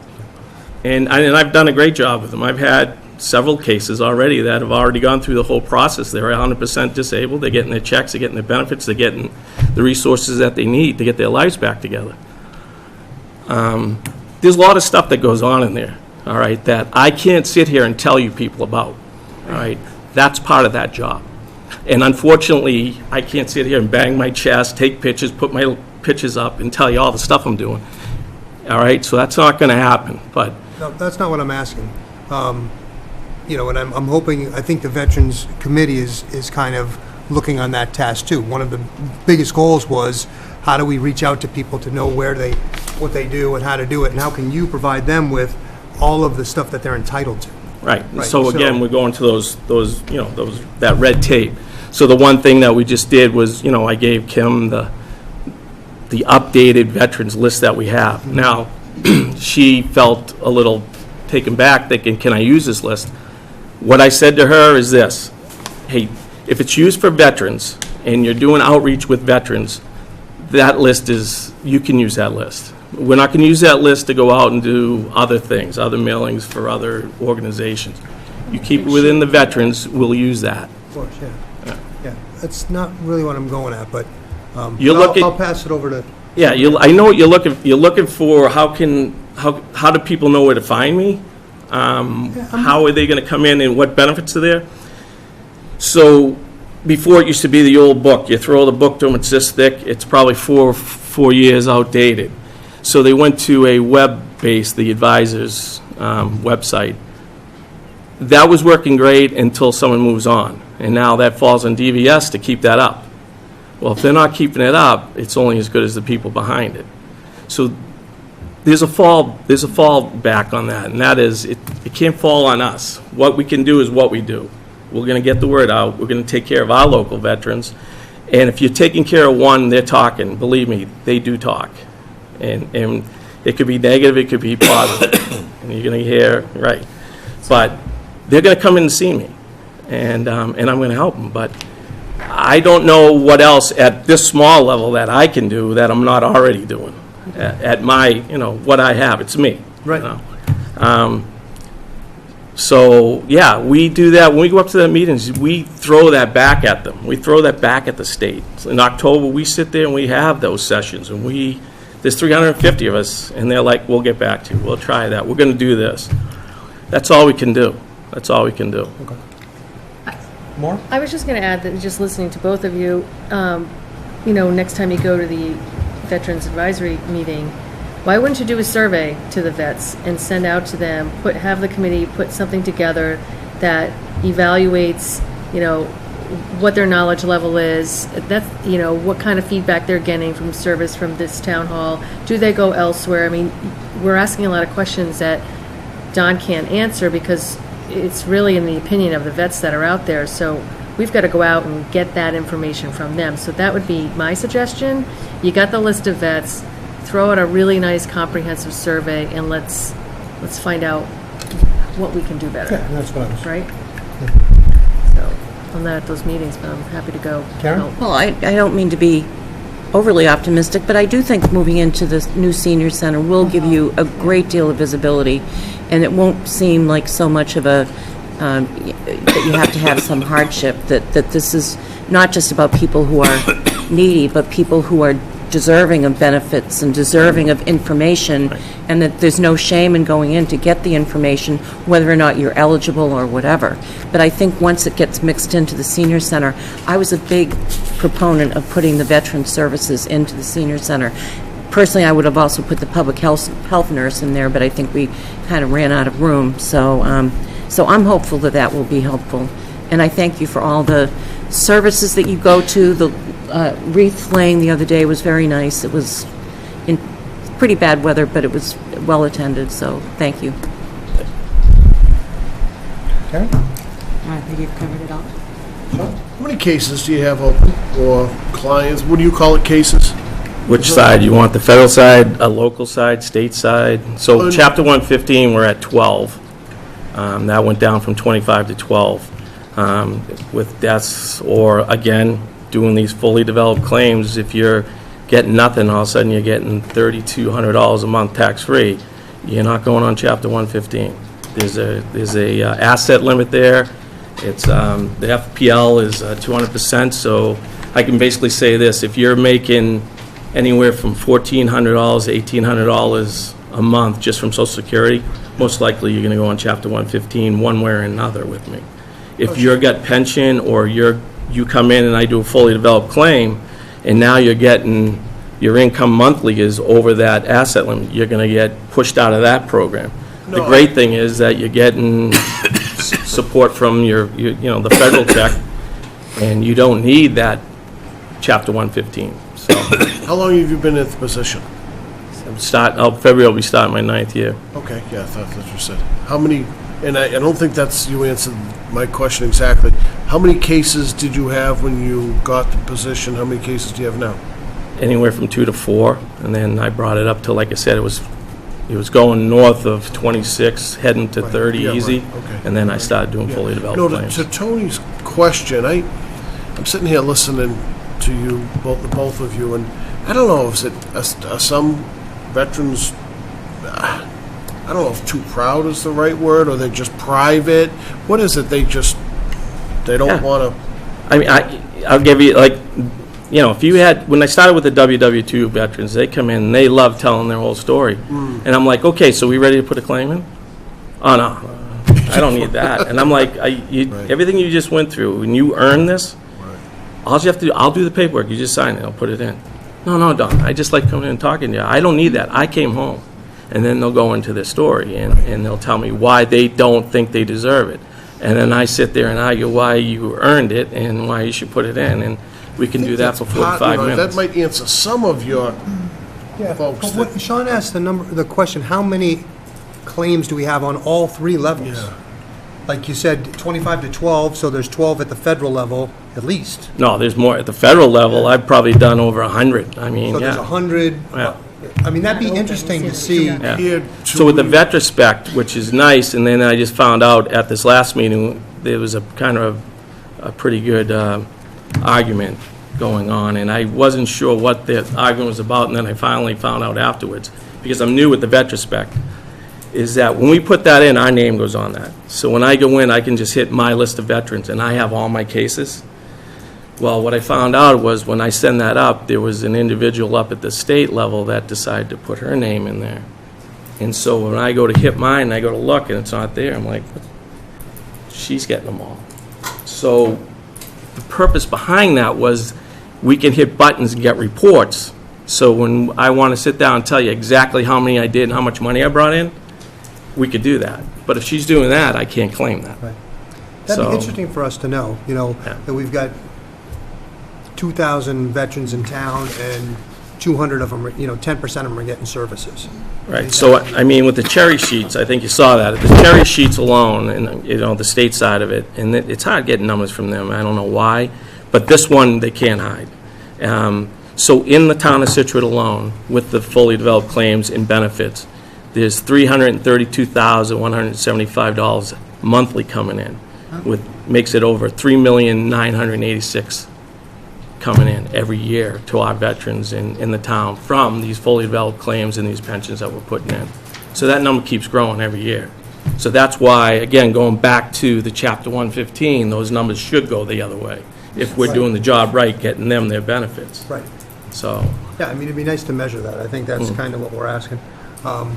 So that's about 100, well, if you said we're getting $300,000 and you said they got about $3,200 a month, and yeah, that's what I said. I mean, so if you, again, so the new ones coming in, I'll take it on a small scale, say you had 5, and I got them 100%, right? They had nothing.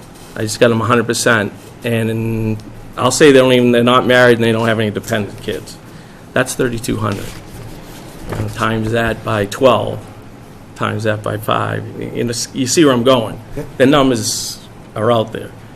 I can't publish those numbers. I'm not supposed to publish those numbers. It's no one's, that's theirs. Uncle Sam doesn't know, they don't have to claim on their taxes. So that goes back to all that, like you said, trying to capture that stuff and why. There's a lot that goes in behind it, yeah. if you can get those numbers for us, I think would be interesting. Any other questions? Nope. Okay, great, Don, thanks for coming in. You're welcome. Thank you. Beautification. Thank you guys for waiting. Smallest budget.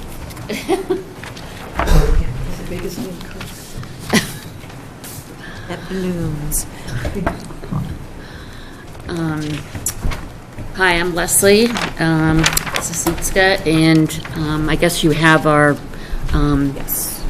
what we put in for our goals and budget. Basically, we take care of the railroad islands, traffic, and the adopt-a-lots. We do Ship Shape Day. Sorry, my voice. We've asked for an increase, not really totally expecting to get it, but of $1,350, and making it out to rounded out to $25,000. You got for a it. number. What? You got it. Oh, we did? Yes. I didn't know. I wasn't sure. All right, next. Okay. Should have asked for more. I knew better. Thank you. Yep, so No, your budget is, that's awesome. your budget There you go. was That's great. $23,000 the last 2 years, and it's been up to $25,000. Thank you. Worth the Because wait. it's definitely worth the wait. Thank you. Thank you. Thank you. You got 10 more islands. I didn't conclude. This You is took the great, air out of because her there's a lot balloon going on, because you wanted to because make a we, case. now with Greenbush growing, the merchant program's growing there, and the way it works, we actually hand out 200 merchant vouchers every year, but like last year, we had 67, so, and they each get $50. So if they all did it, if they all wanted to do it, we really couldn't give it to them. I mean, in our budget, it wouldn't work because 50% goes to Bill Morris, who takes care of the traffic islands, the railroad islands. And now, that's the other thing with Bill being hurt recently. I don't know what we're going to do. I mean, we might have to bid out for, he's so reasonable, what he does. I don't even know how he makes any money for what he charges to do it. So I don't know if we'll get anybody as cheap as him or at his price in the future. But that's all up in the air because I've heard he's at the Life Care Center. And I hope he's doing, he had a really bad fall. So we're thank you for, that little extra helps. We might need it, so. So tell us a couple of the things you're looking to do. I mean, we know, we've been doing this for a while, we know all the islands. You are the, what's the right word? We get the most value out of your group. Yes. Right? Your group puts thousands of hours of work into this for pennies on the dollar. So it's, it's work from the heart, and we appreciate all the work and all the volunteers that participate in it. There's 25 adopt-a-lots, so it's all volunteer. Right. And then we give money to them, but it's all like per need, so they all don't get the same amount of money. Like last year, $2,260 was spent out of our budget for adopt-a-lots. How much? $2,260. Not a lot. So. The increase would enable us to arrange a second plant distribution for late season perennials so that the lots would look nicer also moving into the fall. Right. That's a good idea. That's great. Because we're usually out of money by the fall. So. Great. That's a good idea. Can I add this one? Go ahead. The other aspect that we're looking at is a way to increase our publicity. We ran out of money to do that last year, and one of our new members, Deb Barbary, is taking over some of the publicity and the communication, and the publicity component, particularly when we looked at the adopt-a-lot that was happening, and of course our annual cleanup, getting all of that printed out is very expensive. We hope that by doing that and increasing some of that publicity, we would be able to get a little bit more of a name in the town or a place to go to and want to participate in by having really attractive publicity and printed materials. And the other thing was Plant Scituate. You could talk a little, which was your idea that was very big. Yeah, Plant big success Scituate last year. Was a really nice way to get the community together. I loved all the planting that you did at your office. And now you know what miracles are. Well, I happen to a lot of yellow around. I happen to have been the one at your office and talking and persuading your secretary to participate because I told her that you were the poster person for. You will do any advertising Good you pressure, want. good pressure. I didn't know yet. I'll put this in your calendar. But it was a Sean, really with the nice miracles. way for people, both the citizens and the private gardens and the merchants to get together. And we hope with the increase to have a little bit more money to also do more planting right here at the town hall of our town flower, because there really weren't any here. No.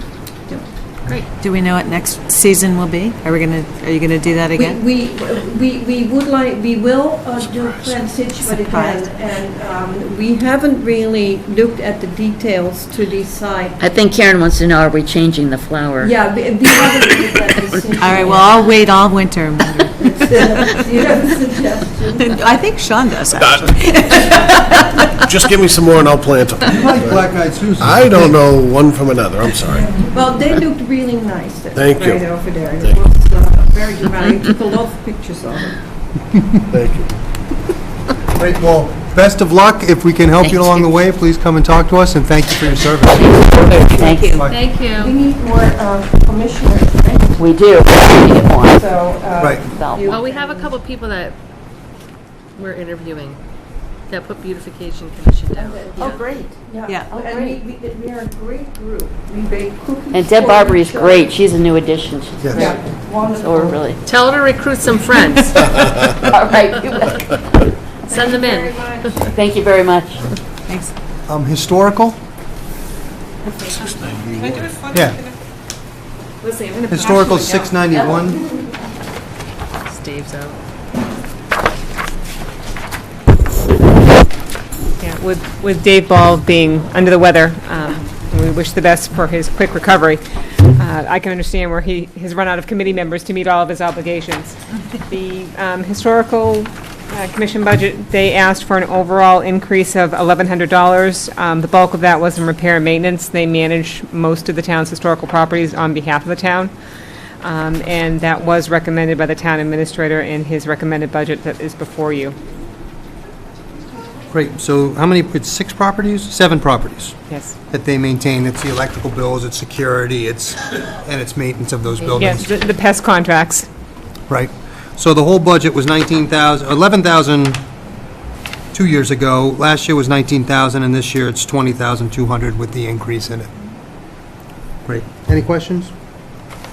Nope, just a big thank you. Yep, thank you.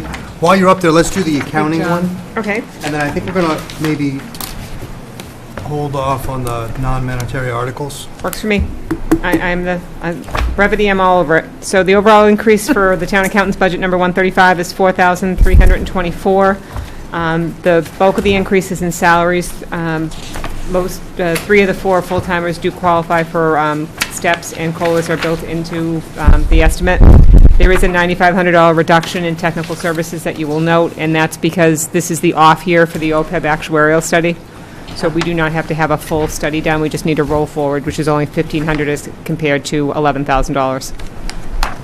Great. So 2 years ago it was 353, last year it was 298, this year it's 405, and the town administrator approved 402. So about a 1% increase. And as you said, that's basically the payroll step increases and cost of living. Are there 1 or 2 things that you're looking to accomplish there this year? Yeah, as you've seen from some of the reporting that I've been giving out to you, I'm trying to increase and improve our reporting.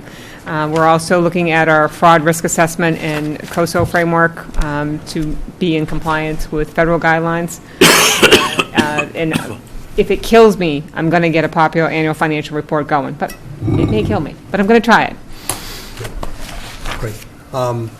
I know I'm speaking for the whole board. You do a great job with limited Thank you. limited staff. We're so lucky to have you, and the information that you prepare for us is spectacular, and clearly the state believes it too, because you get all these awards. So, so thumbs up and kudos from all of us. Thank you very much. Well, and for all the other boards in town that rely on you for information, I mean, it's gone from almost nothing 10 years ago, in my experience, to an incredible resource that you are, so You're always so willing to help. Yep. So thank you. Yep. Having no social life really lends itself to ideas. My neighbors think I have a really awesome social life. Well, thank you, Nancy. Thank you. Thank you. Okay, so I don't even know what the scope of the next one is, but I'm going to postpone it for now anyways, because we're running a little late. I see people here for the 2 discussions we're going to have, which are really brief discussions. What are you postponing? The review of non-monetary Oh, articles. okay. We may do it in a minute, but we're not just going to do it now. I was asked to put these 2 articles on, and actually I asked for one of them to go on.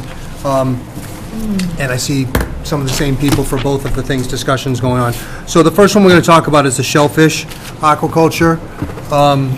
And really, the whole reason for this on here is to talk about the next steps and when we want to put this on. Oh, sorry, guys. I didn't know you were out there. I would have waited. It's really to talk about the next steps. We've got our guidelines in place. We've got some resignations from the committee that we have to replace, and we've got a pilot program that we really have to get into to start formulating that, which is really the meats and bones of what we're trying to do here. And then Ms. Canfield also mentioned at one point in time, should we have another public meeting? And I just wanted to get that out there. We're not going to rehash everything. I just wanted to get your guys' inputs on a timeline for stuff so that the people in the audience will know when it's going to happen, and really just not let it sit stagnant because we got over the first hurdle. So, that being said, why don't I start out with, do we want to have another public meeting to discuss, it would be, the guidelines are done, so it would be discuss the pilot. I think we have to get there. I mean, there's a lot to be done. I think we need to get to a couple of more steps and then present that. Right. That would be my feeling. Like, we don't even have what the criteria is to get a license. We don't have a consensus of what the pilot's going to look like. There is some value to getting more information from the public on what the pilot looks like, but I kind of think that we need to take another step, maybe figure out what the licenses process is.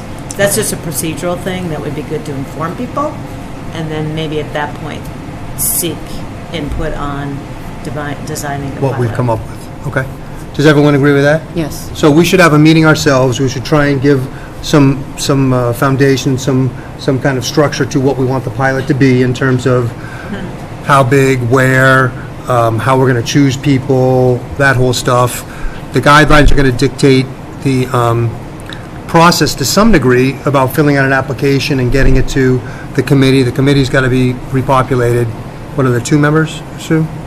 So 2 that we have to get on there, and then the timeframes of stuff moving forward. Is that what everyone thinks the next? I think we should send this back to the Shellfish Advisory Committee for them to draft a draft application, for them to draft some sort of a map of where we think this is going, and publicize those meetings to the general public, that this is where these drafts are being done.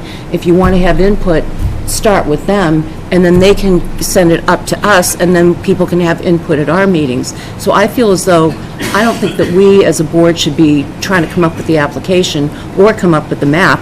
I say it's back to the Shellfish Advisory Committee. That's just my opinion.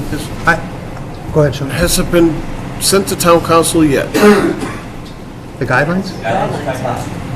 Have we got the? Yes. Okay. You had them back last week when we met. Yeah. I haven't seen them. Any changes? Just, when you met 2 weeks ago, her changes were in there. Yeah.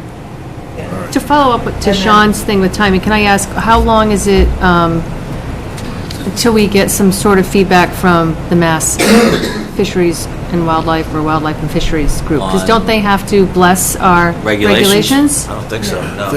You're ours. No. They have to go to them, Mike? They get it You can as, send a copy to them after Sydney's done with them. If you can just say who you are, just so. Sorry, Yeah. Susan Harrison, 12 Water Street. I thought they had to condone We made the everything. corrections from your last meeting, and a couple additions, and it went back to town council. And then once she approves it, we can send it to the state fisheries.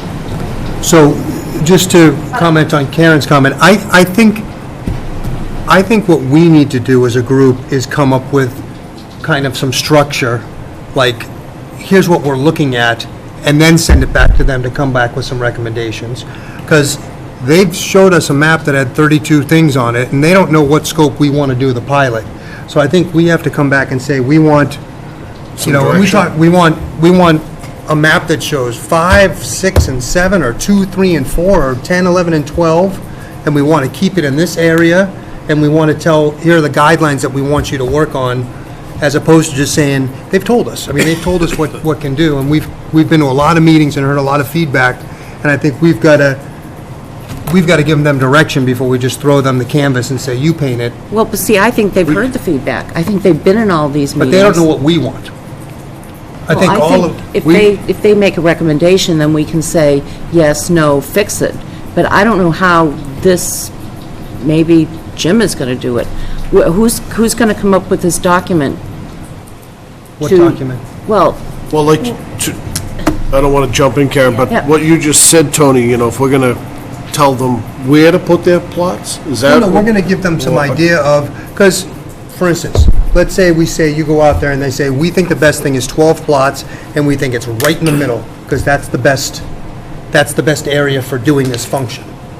And that may not be what we want. So we may want to give them a little bit of guidance before we say, go do your thing. At least that's what I believe. Otherwise, it's going to be coming back and us saying, no, this isn't at all what we want. I think, may I jump in, sir? Yeah. Two comments. One, on that pilot, I think in the whole conversation developing the regulations and all these meetings, I think the consensus is already, we've already very clearly said we don't want it in a recreational pathway, and we know where those major arteries are, basically. I think those have been well-defined. It obviously has to comply with the restrictions for buffer zones and all of that. They know that already. And I think, maybe it's the number we need to talk to. We reduced it down from 3 to 2 acre potential sites. And, clearly none of us want 32 acres because it won't work with those parameters. We all have said we want to go slowly to see if it works. And then, so that means, in my mind, we're talking about a gentle pilot. So then it's really a matter of number. And so it's, Well, I don't think anybody thinks it's going to be, 15, because that's a lot. Yeah, my only comment to that is, we've said that to each other. We haven't said it to them. So they just need, I've been in a meeting, I've said, yeah, it's going to be somewhere between 2 and 12, right? So maybe, and when I've spoken with some of you individually, we're talking about a number half the size of that. So I think we could give them a little bit of guidance in terms of this, and then let them go. I don't know where the best one would be. I do not know if the one on the far left or the far right suits it better or not. You guys know that a heck of a lot better than I do. But there's probably some things in the guidelines that we could give them 5 or 6 answers, and then they can go. Well, then they can go do. If we're looking at a 2 acre max, and I think that would be a next round conversation, actually. I would be comfortable saying, give us a 2, 6, and 8 acre option, or 10, or whatever we think the biggest number should be. They already know. I don't know what other parameters we haven't discussed. Right. Well, do you want to do that right now? I'm saying we need to do exactly that. I think we we're need really to say close. that we don't want anyone to Yeah. get more than 1 acre to start. We need to say whatever we think.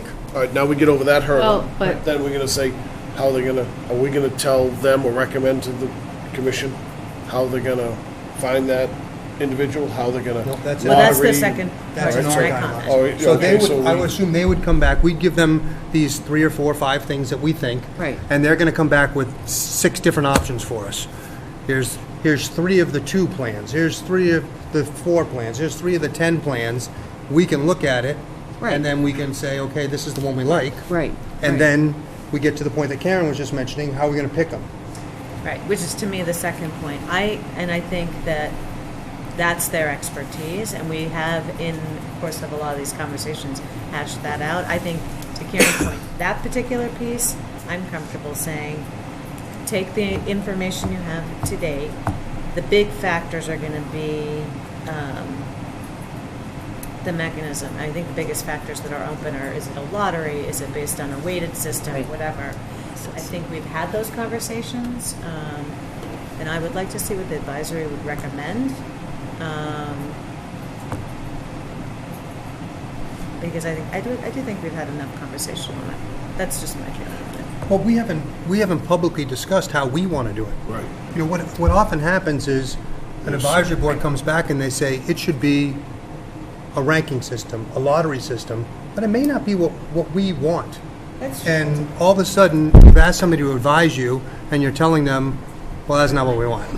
You didn't give us the answer we want. So I think they need direction, and then we can ask them for their expertise, which is evaluating applications, knowing the site and how you actually function, how you shellfish.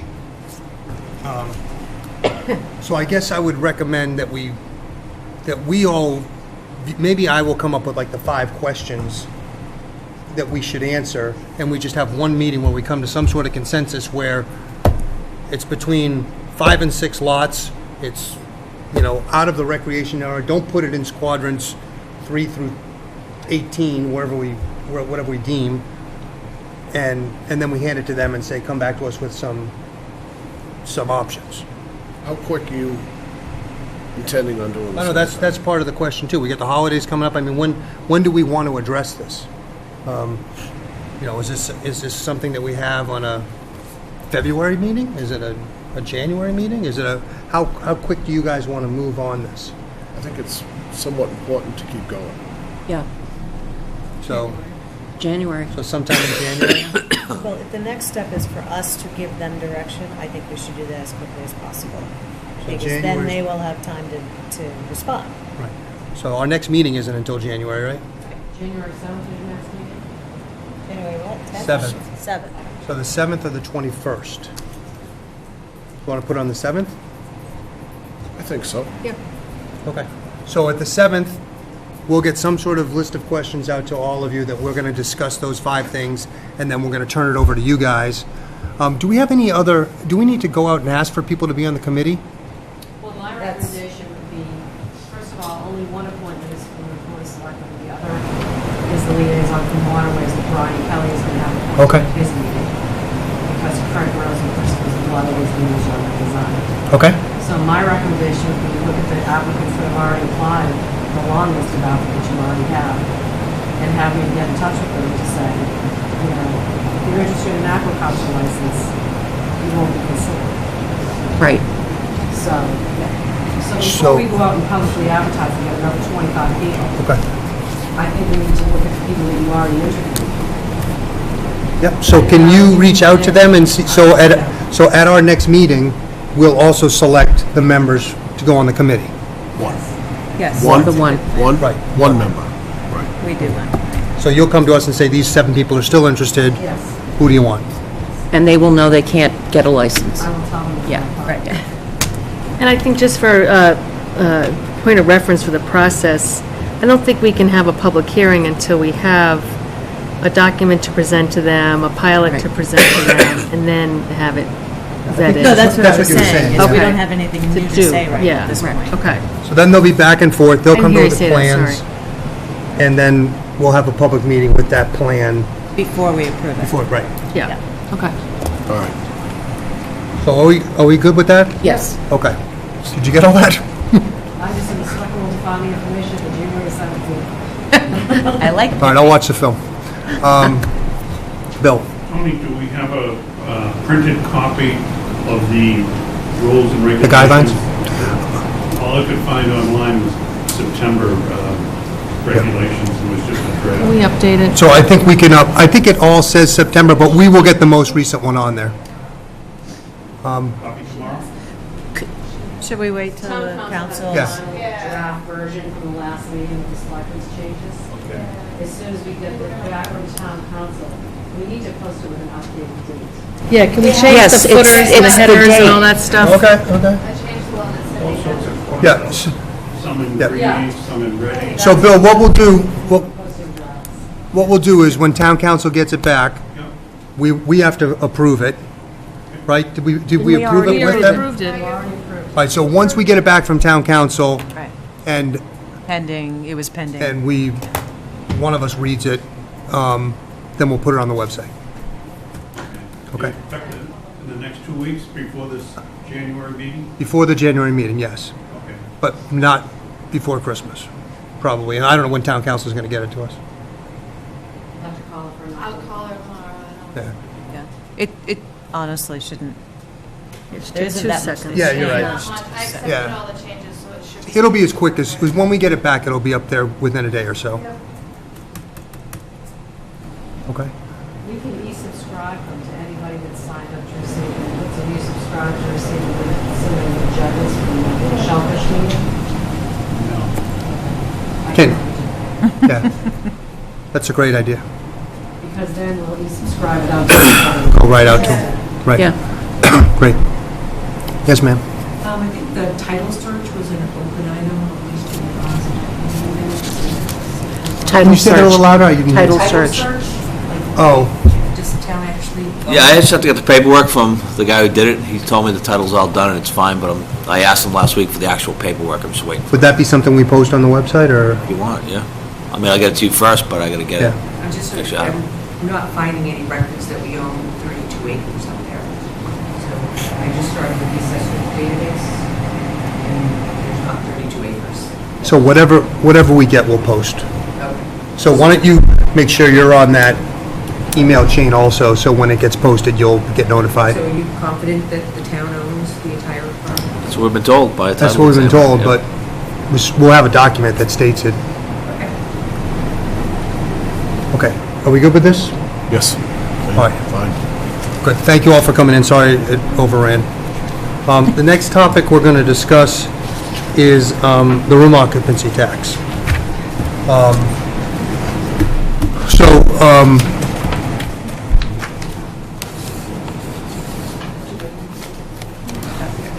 So I'll start this.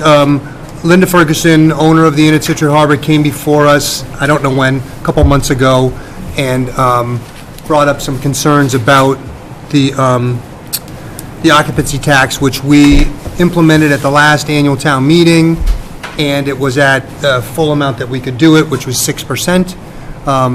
Linda brought some new information to us. We've researched it, we've looked into it, we've kind of given it time to run its course to see what the revenue aspect of it was as well. And she asked us to revisit it and to talk about it, and we've put it on here to talk about. I don't know that we have to come to a conclusion right now, but the concern, I believe, will it be put on the warrant?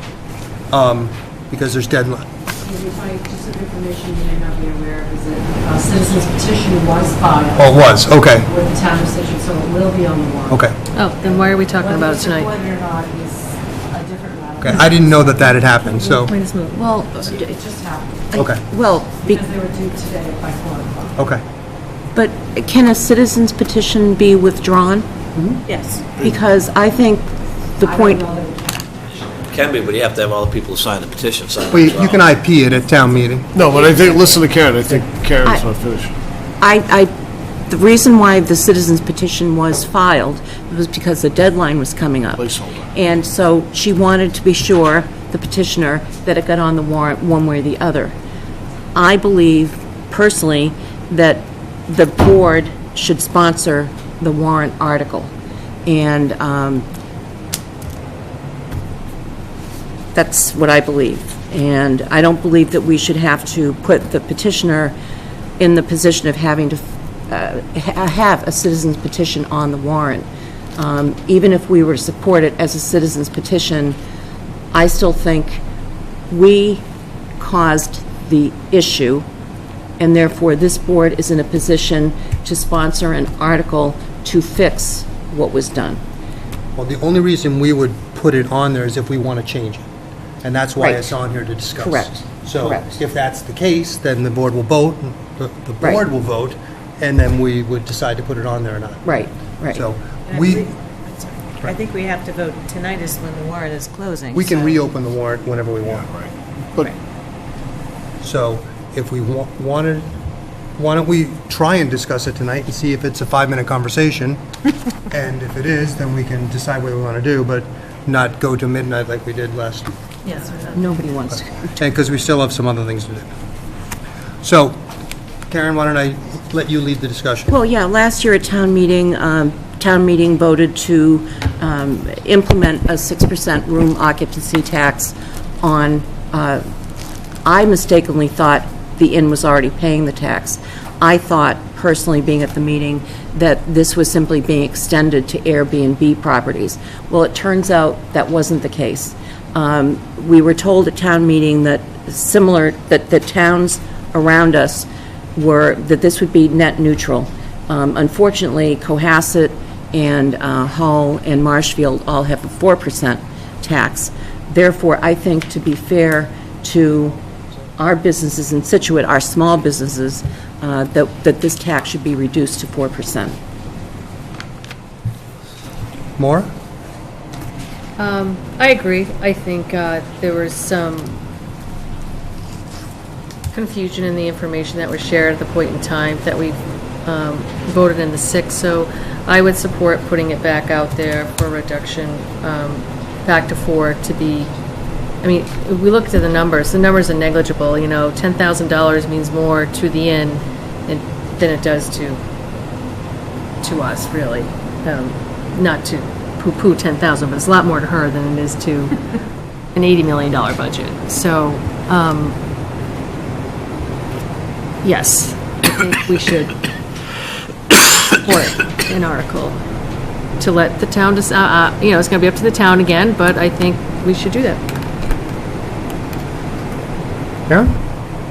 Just to piggyback a little bit on what Ms. Curran said is that we have one hotel in this town and facing competition from the other short-term rentals. And I think anything that we can do to keep that business as competitive as possible, and especially in light of being misinformed about what her direct competition was at the time, I think we should support enthusiastically. So I would like to see us revert to the 4% local occupancy tax for short-term rentals to, you know, help as much as we can in that area, and that we should put it on the warrant from the Board of Selectmen as well. Sean? Couldn't agree more. It was probably one of those votes that I personally didn't really think it through. I think we were talking amongst ourselves about, you know, maybe more B&Bs. The last thing I want to do, or any of us, I think we're all saying the same thing, is hurt, you know, the inn. You know, it's a landmark. It's an anchor in Scituate. It's the last thing we wanted to do. Let's undo it. It was a mistake, in my opinion. Okay. I'll play devil's advocate, although I do agree in changing it back because of the financial impact that we thought it was going to have that it's not having. In fact, most of the revenue we have is probably from the inn. We've gotten $12,000 in a quarter, and I would imagine a large chunk of that is then. I don't think we went into it blindly. You know, we looked at, I'm not telling you, but we looked at it and we saw over 1,000 B&B locations in the summer in Scituate, and we put it at that level. We didn't know all the surrounding towns, although I wouldn't be surprised if we did. We thought that this was going to end up being a lot of money, you know, a fair amount of money, like the meals tax and other things. And come to find out, what did you find out? There's 30? There's roughly 60 Airbnbs have registered. So 60 have registered. I think there'll probably be a lot more, but they're going to try not to register.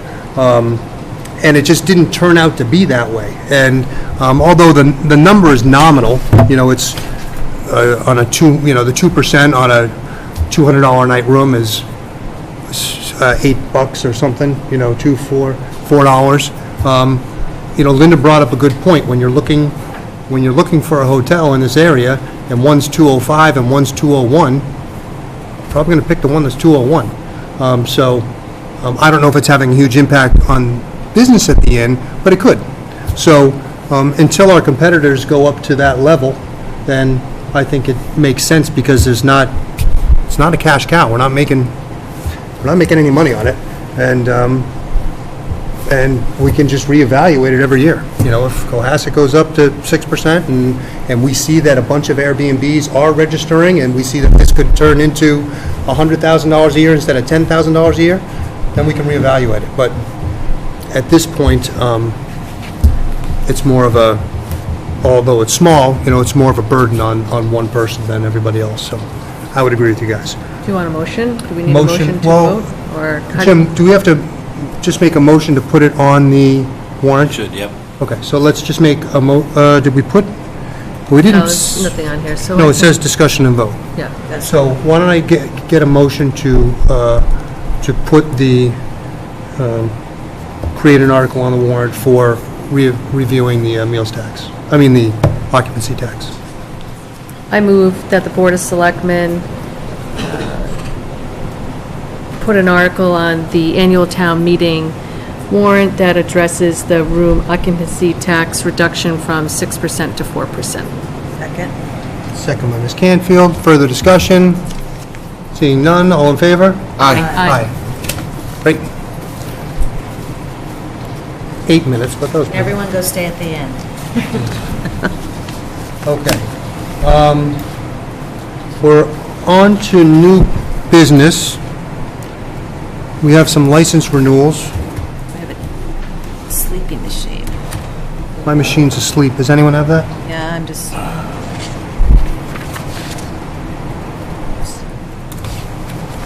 I move that the Board of Selectmen vote to renew the following common vicular licenses for 2020. CP's Pizza, China Gourmet, Hingham Yogurt Incorporated doing business as known as Ice Cream, Mike's Scituate Harbor doing business as Sam's on the Harbor, and Gondura Investment doing business as Creo. Second. Second by Mr. Harris. Further discussion? Seeing none, all in favor? Aye. Aye, it's unanimous. Now we have a discussion vote to close the annual special town meeting warrant for April 13th, 2020. Any discussion on that? If not, can I have a motion to close the warrant? I'll make a motion to close the warrant for Monday, April 13th, 2020, annual and special town meeting. Second? Second by Ms. Conley. Further discussion? Seeing none, all in favor? Aye. Aye, it's unanimous. Okay, so now we have some appointments here. We have delayed this, so I'd like to, I don't want to rush it, but I want to appoint anybody that we can. So if there's, I think we've been interviewed most of the people that are going to come. So there's a sheet that we have, Sean has it there. This one? Oh, that's, yeah, I put mine back in the book. So, yeah. go ahead. So let's start with, Yeah. And then you have the motions. right. So,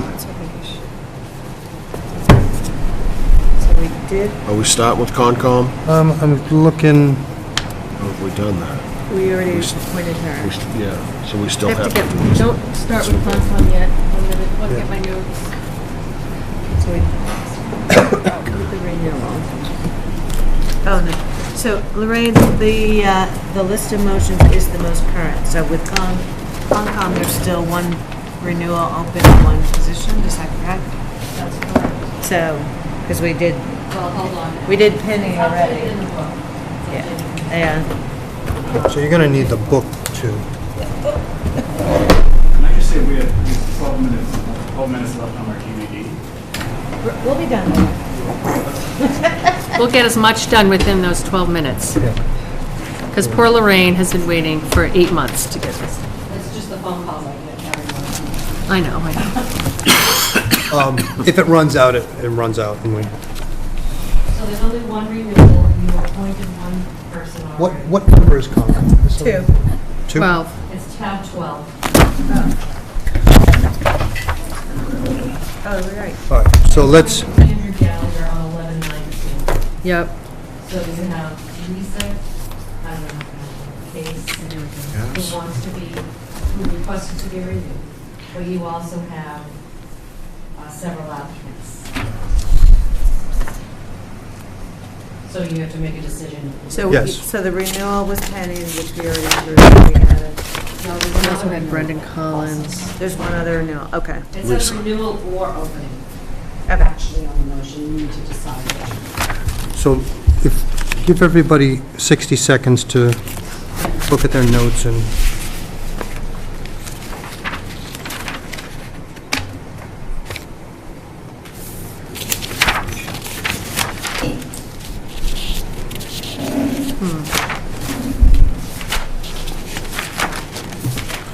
Okay, so this guy, Water Resources.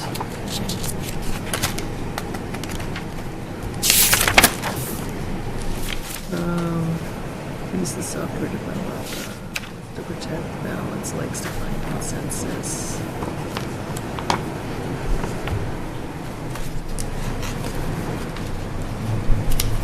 I know. I gotta make sure.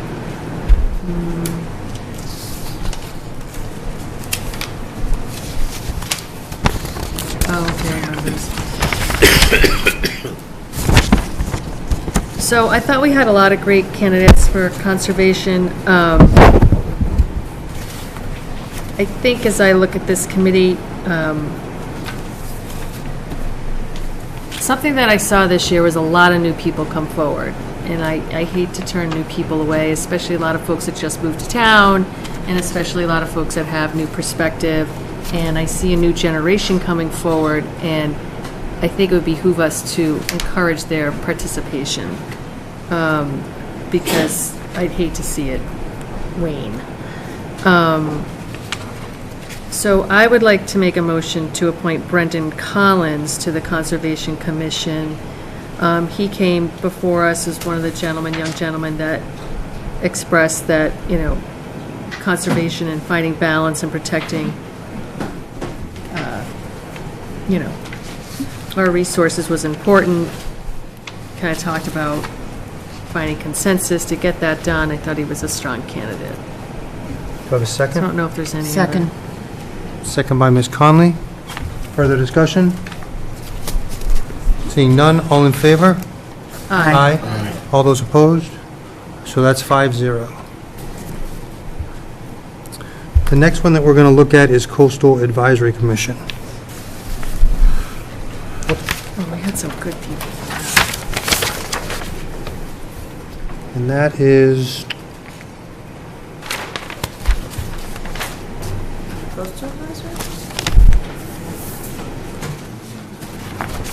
do we need to renew Louise oh, and? there it is. Yes. Yeah. So I'll move to reappoint. Hold on for Oh, one second. Let okay. me just get to the, Here we- get to the Oh, yeah, page. how many do we have open? So we have.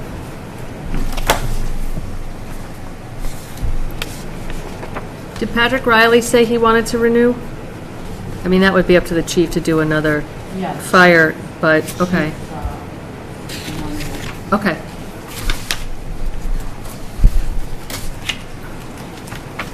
So do we reappoint the ones that are coming from Definitive Places? Yes, because they're not really liaisons, they're just like, that's their role. 30. The only person we don't appoint is the coastal resource. Right, Kyle, yeah. So who is the liaison of this? Me? Okay.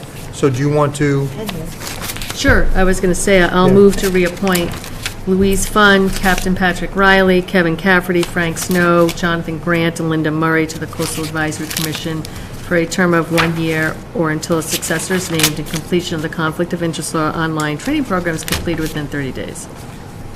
second by Ms. Canfield, further discussion? Seeing none, all in favor?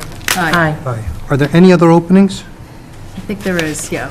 So, So there's 3 more openings. I gotta look at my notes. And that, the list is at the bottom of, Yeah. Oh. I'll make a motion.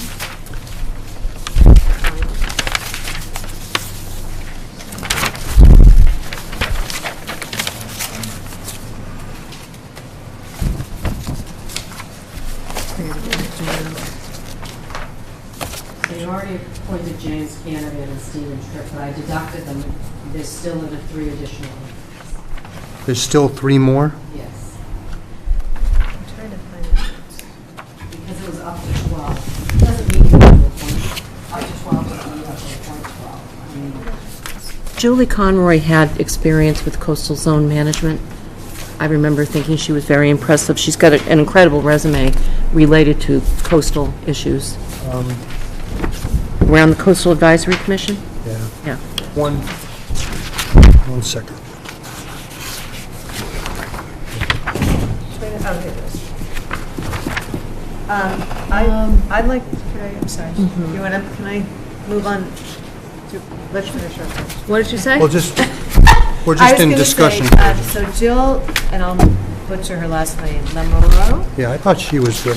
she was asked to join by Kyle, And she's the harbor person? Yes. Yes. Realtor. I Yes. thought she Yeah. was a really strong candidate, and if you're taking motions, I'd be happy to nominate her. I agree with that. Yeah, I It sounds thought like. that too. Yeah, that's fine. Do you want to make a motion for that? I move to appoint Jill Lamoureux, and I apologize if I said that wrong, to the Coastal Advisory Commission for a term of 1 year or until a successor is named, completion of conflict of interest law online training program within 30 days. Second? Second by Ms. Conley. Further discussion? Seeing none, all in favor? Aye. Aye, so that's 4 to 0. 4 new ones. 4 to Right 0. now, okay. Can I get Nancy Holt done? Yeah, so do we don't, if we added anybody else to this, it would be a new position, right? I'm guessing, yeah. To coastal. To coastal, It would just make the committee much larger. so we don't have to add. Yeah, so we've done all the requirements that we need for that. All right, Okay, let's hold off on that one for now. yeah. And maybe we talk to the chair and see if they feel like they need more. Yeah. I can ask Louise. Okay. I can take that. I'll move to appoint Nancy Holt as a town accountant for a term of 3 years or until a successor is named and completion of the Conflict of Interest Law online training program is completed within 30 days. Second? Second by Ms. Conley. Should we wait for Sean? Well, he might have. We only have 6 minutes left. All in favor? Aye. Opposed? Is that an opposed or a thanks? Further discussion? Awesome. It's unanimous, 4 to 0. Move to appoint Pamela Avatable, I know I butchered that, sorry Pam, as the treasurer-collector for a term of 3 years or until a successor is named and completion of the Conflict of Interest Law online training program is completed within 30 days. Second. Second by Ms. Conley. Further discussion? Seeing none, all in favor? Aye. Aye. Opposed? It's unanimous, 4 to 0. Can we hold off on Widows Walk so we can take a look at all the other people? Because Yeah, that's they're kind of long. dormant right now in the Yeah. winter. You know, they are actually pretty involved before your renovation. Yeah, they're coming next before us, but We do have a recommendation for several people, you know, at the bottom of the page.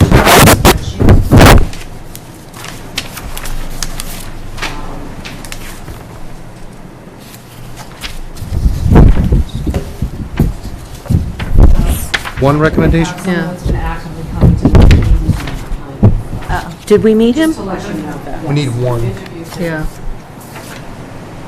All their applications are in your book, under tab 39. I was trying not to get my book out, but I guess it's just not gonna happen. There were 16 people that were interviewed for this. And then we have the one person probably all of it from this evening. Right.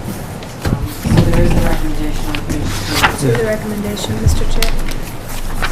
I have that one. But On the bottom. I know that's a recommendation, but there's only one woman on the committee, and I think Claudia represents a nice, There's more, there's more than one. isn't there only one woman on the Doesn't have- committee, I'm sure? There's one. There's one. Yeah, that's what I mean, there's only one. Only one, okay. Yeah, so it'd be nice to have a second, representative of a female golfer.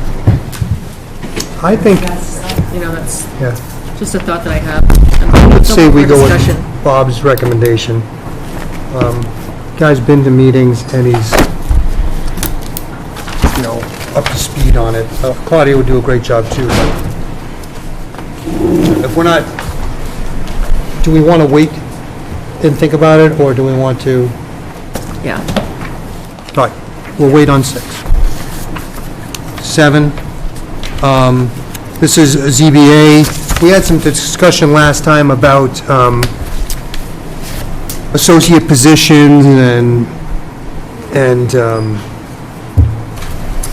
how to, it was more conceptual for all committees other than just ZBA, but we did discuss that, and we kind of put Anthony on hold because he was the only one still outstanding as we discussed it. He's the youngest member, both in age, but in terms of time on there.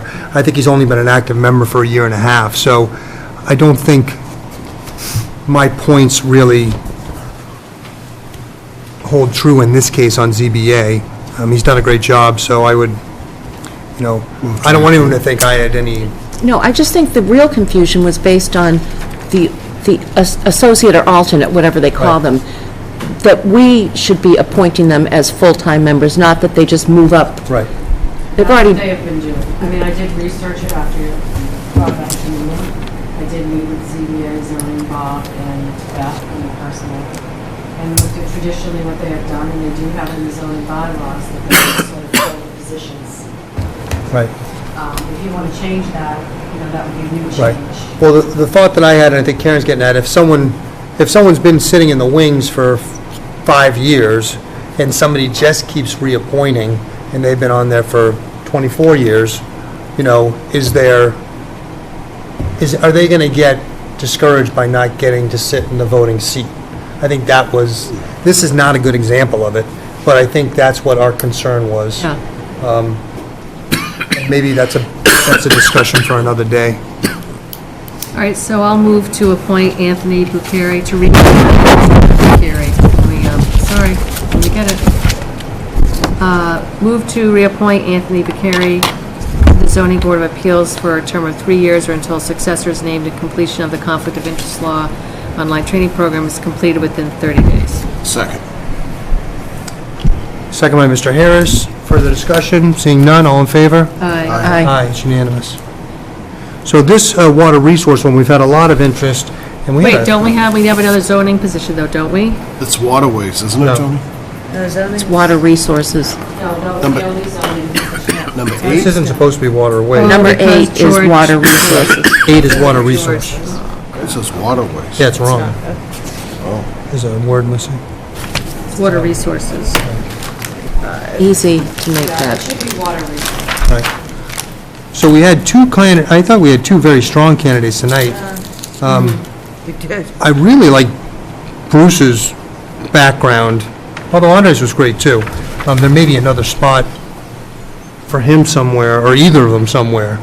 I don't know what your thoughts were, but I thought Bruce just stuck out with me as would be a good fit on that committee. Well, and Andreas is open to the charter review. Right. So with he, Which we really need we people. really need, and with Yeah. he and Richard, we could really start doing Right. something. Yeah. Okay. So I will make a motion to appoint Bruce Arbanese, did I pronounce that right? To the Water Resource Commission for a term of 3 years or until a successor is named and completion of the Conflict of Interest Law online training program is completed within 30 days. Second. Second by Mr. Harris. Further discussion? Seeing none, all in favor? Aye. It's unanimous. Can we go to this page before we make a motion for charter review? Anyone know what number it is? Yeah, maybe we save that for the next one because it's 11 o'clock, so I think there is, Yeah, that's a big one. 10. oh, it is, okay. I added you to, I'm not sure how you want to. Have we made any appointments yet on this? No. No. We have, that's the challenge, is the 4 applicants. I didn't have Matt Brown and Joe Norton come in because we know them both very well. They've Right. been many times before.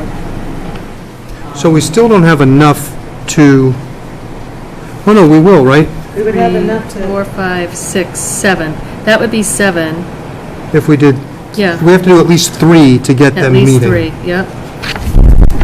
Not including the others from, My recommendation to the board was for me to go and call some of these excellent candidates that we haven't filled in Right. positions to see if anybody's interested in this committee or some other committees. Well, I think we can make a couple of motions here. I think Joe Norton, Richard, and Andres would be excellent on there. Richard Bailey from tonight? Yeah. Yeah. I mean, that's a, Yep. move to appoint Joseph Norton to the Charter Review Committee for a term of 1 year or till a successor is named and completion of the Conflict of Interest Law online training program is completed within 30 days. Second? second by Ms. Conley. Further discussion? Seeing none, all in favor? Aye. Aye.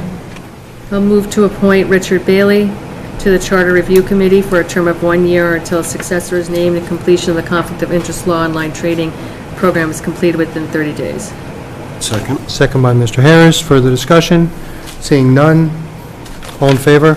Aye. Aye, it's unanimous. And, And I'd move to appoint Andreas, is it Veeder? yes, To the Charter Review Committee for a term of 1 year until successor is named and completion of the Conflict of Interest Law online training program is completed within 30 days. Second. second by Ms. Campfield. Further discussion? Seeing none. All in favor? Aye. Aye, it's unanimous. And the only other issue that we can close this is who's the board selecting member?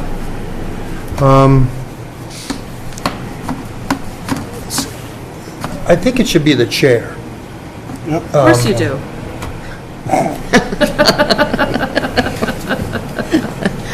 So, That's fine. I mean, I just think for six, it's only going to be 6 months, but I think whoever is on this should probably be the chair of the committee to, what do you guys think?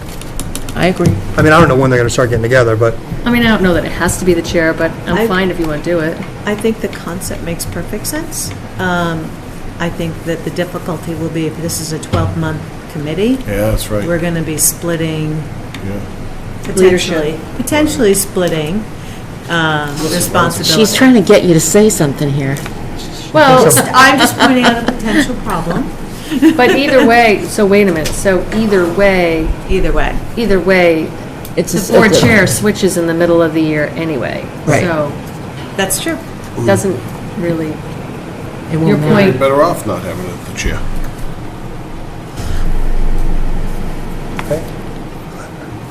I appoint Sean Harris. I nominate. Does anybody want to do this? You want it?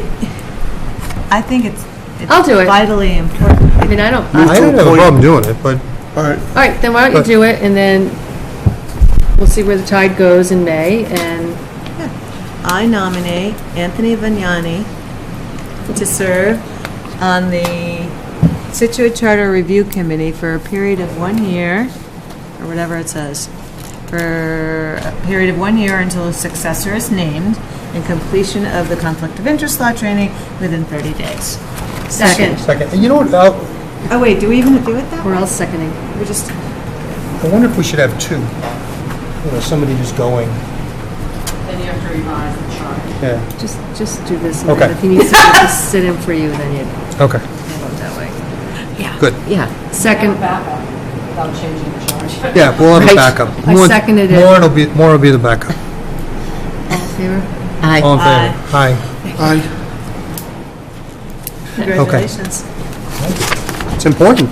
It is important. It's really important. I'm glad we finally have something going there, Um, so it's great. Would the chair entertain input from the rest of the board? Could we do that? Like if I went through and, because I couldn't sleep, and I was looking through it and I said, these are things I thought you should bring to your attention, would you entertain I those? always welcome Absolutely. your Input? feedback. As long as I Hey, don't look, say it out loud? I'd like to make to appoint the Cable TV Committee. Can we do that before we Yes. leave? Those Nah, let's not. recommendations that you have for the chair should come through me. Okay. Those That won't was- in any way constitute deliberation on the part of the board. Or would it be something that we would provide? Hurry up before the tape's up. Especially, You're going to provide it, to the board, it has to be through the committee or through me. Move to appoint Brianna Shapiro to the Cable TV Committee for a term of 3 years or until a successor is named and completion of the Conflict of Interest Law online training program is completed within 30 days. second. Second by Ms. Conley. Further discussion? Seeing none, all in favor? Aye. Aye, it's 5-0. And the last one, You want to do Ann? you want to do that? Sure. You all right with Ann? Yeah. Move to reappoint, it's reappoint, Ann McCracken to the Scituate Beach Commission for a term of 3 years, or until a successor is named and completion of the Conflict of Interest Law online training program is completed within 30 days. Second by Mr. Second, yes. Harris. Further discussion? Seeing none, all in favor? Aye. And I was only laughing because there was a typo in the sentence. Just so folks know. Oh, good. That's it. We've made some very good appointments. And there's more potential to come. But we've got the committees full. What'd you say? Oh, we've got golf. We have the next. I was just thinking that. We're going to be starting all over again. You'd be soon. bored if we didn't have this one. Okay. Well, maybe we should, no, that would drive you crazy. We down to 30 seconds? Rolling. Let's go. I know. All right, liaison reports? No. None? Maura? No, you heard mine from the cable committee tonight from Seth, so he's coming before you in January to discuss changing the mission. Karen? Just real, 30 seconds, thanks to Lorraine, Michelle, and some of the others across the hall. 4 people have taken advantage of the revolving fund loan for to upgrade their Title V systems. Oh, great. Great. All right, so Great, thank you. thanks to Lorraine and Michelle, I will repeat that. Is there anyone else that helped you guys do that? Well, the Board of Health. Board of Health. All right, thought you guys, Yeah. okay. Nancy, thank you. I mean, might sound like a lot, but 4 people, it's making a big difference too. We don't know who they are, don't care. Right. Thanks. The only thing I'll add, I went to a bunch of meetings last night, but the one that's sticking out is the master plan meeting, which was at Pier 44. Karen was there as well, and there were about 30-plus people there, and it was good. There was some role-playing and some feedback from the group, so that progress is moving forward. I think there's one more. And you got a volunteer. Yep, and I got a volunteer. I got someone on the Charter Review Committee for going, so. Rock. Recruitment. Great. And then. And then just a reminder, tomorrow is the public meeting on the water update at the library at 6 o'clock, I believe, right? Yeah, same times as a golf, so I'll go to golf. Gonna golf? Unless you want to go to golf. I think I want to go to water. Okay, you go to water, I'll go to golf. Correspondence. There's one letter that we received from the Massachusetts School Building Authority, which is thanking the town of Scituate for their interest in the MSBA program for the school building. This is a formality. You register with them. You don't, and it's just to get you in the queue. It doesn't mean we are going to build a building. Doesn't mean we have a building proposed. I think I think you need to read that. You need to read the whole sentence. Yeah. There's a Read the whole not. thing? I made the mistake. There's a no. We were not invited. We're not And selected. We're not Oh, selected. Point. well, there you go. Which is not necessarily a surprise. It's not, I thought that they were in the condition that maybe not as bad as the Well, I gate. think There's just such a demand, Sean, and there are other schools that have been in the queue competition. for a long time, and so it's not surprising. I mean, if we'd gotten in, great, but I don't think there's a big surprise. It's a big problem for us, Hey, they though. buried it here in the third paragraph. so- You had to read it, and actually read I the know, letter. I just got it. Yeah, I made the mistake of assuming it was a yes. And Maura's like, oh, no, it says not. I was like, Yeah, will not be invited to the eligibility period. I think that's at really, this really time. unfortunate for us as a town, because that's a big, Well, is it? We're ready to go back in again. Yeah, is the town, would the town be ready, Mara? That would still be, if that was a yes. I don't know how, it would be I a- don't know how Hatherley and Cushing survive another 10 years. I haven't been in them, so I don't know. There, you should go. Well, I don't think You it's, should go. I don't think it's another 10 years. You'll reapply next year. I hope. I mean, already, it always takes 5 years anyway from the We time, don't, right, that you we don't have to take, start and get out. I know. Mara, you're on, we don't have to take a hiatus, or we can reapply next No, year? you can. No, you can keep reapply reapplying. every year until Yeah. you get it. Can, okay. Yeah, I mean, didn't that's know the if good they had to- news. All right. South Shore Tech's been in the queue for forever, but it's not, it's one of those projects that's not quite big enough to really move up the list. Well, and they take good care of that school. Well, they have all the kids working on it, yeah. That's right, so. Okay. Should hire Can I have a motion to approve the minutes? None to approve. So moved. Can I have a motion to adjourn and sign documents? Yes. So moved. Second. Second by Ms. Curran. Further discussion? Seeing none, all in favor? Aye. Aye. It is unanimous. Happy holidays. Have a happy holiday, everybody. Happy holidays, Happy New Year. Happy New Year, happy Hanukkah.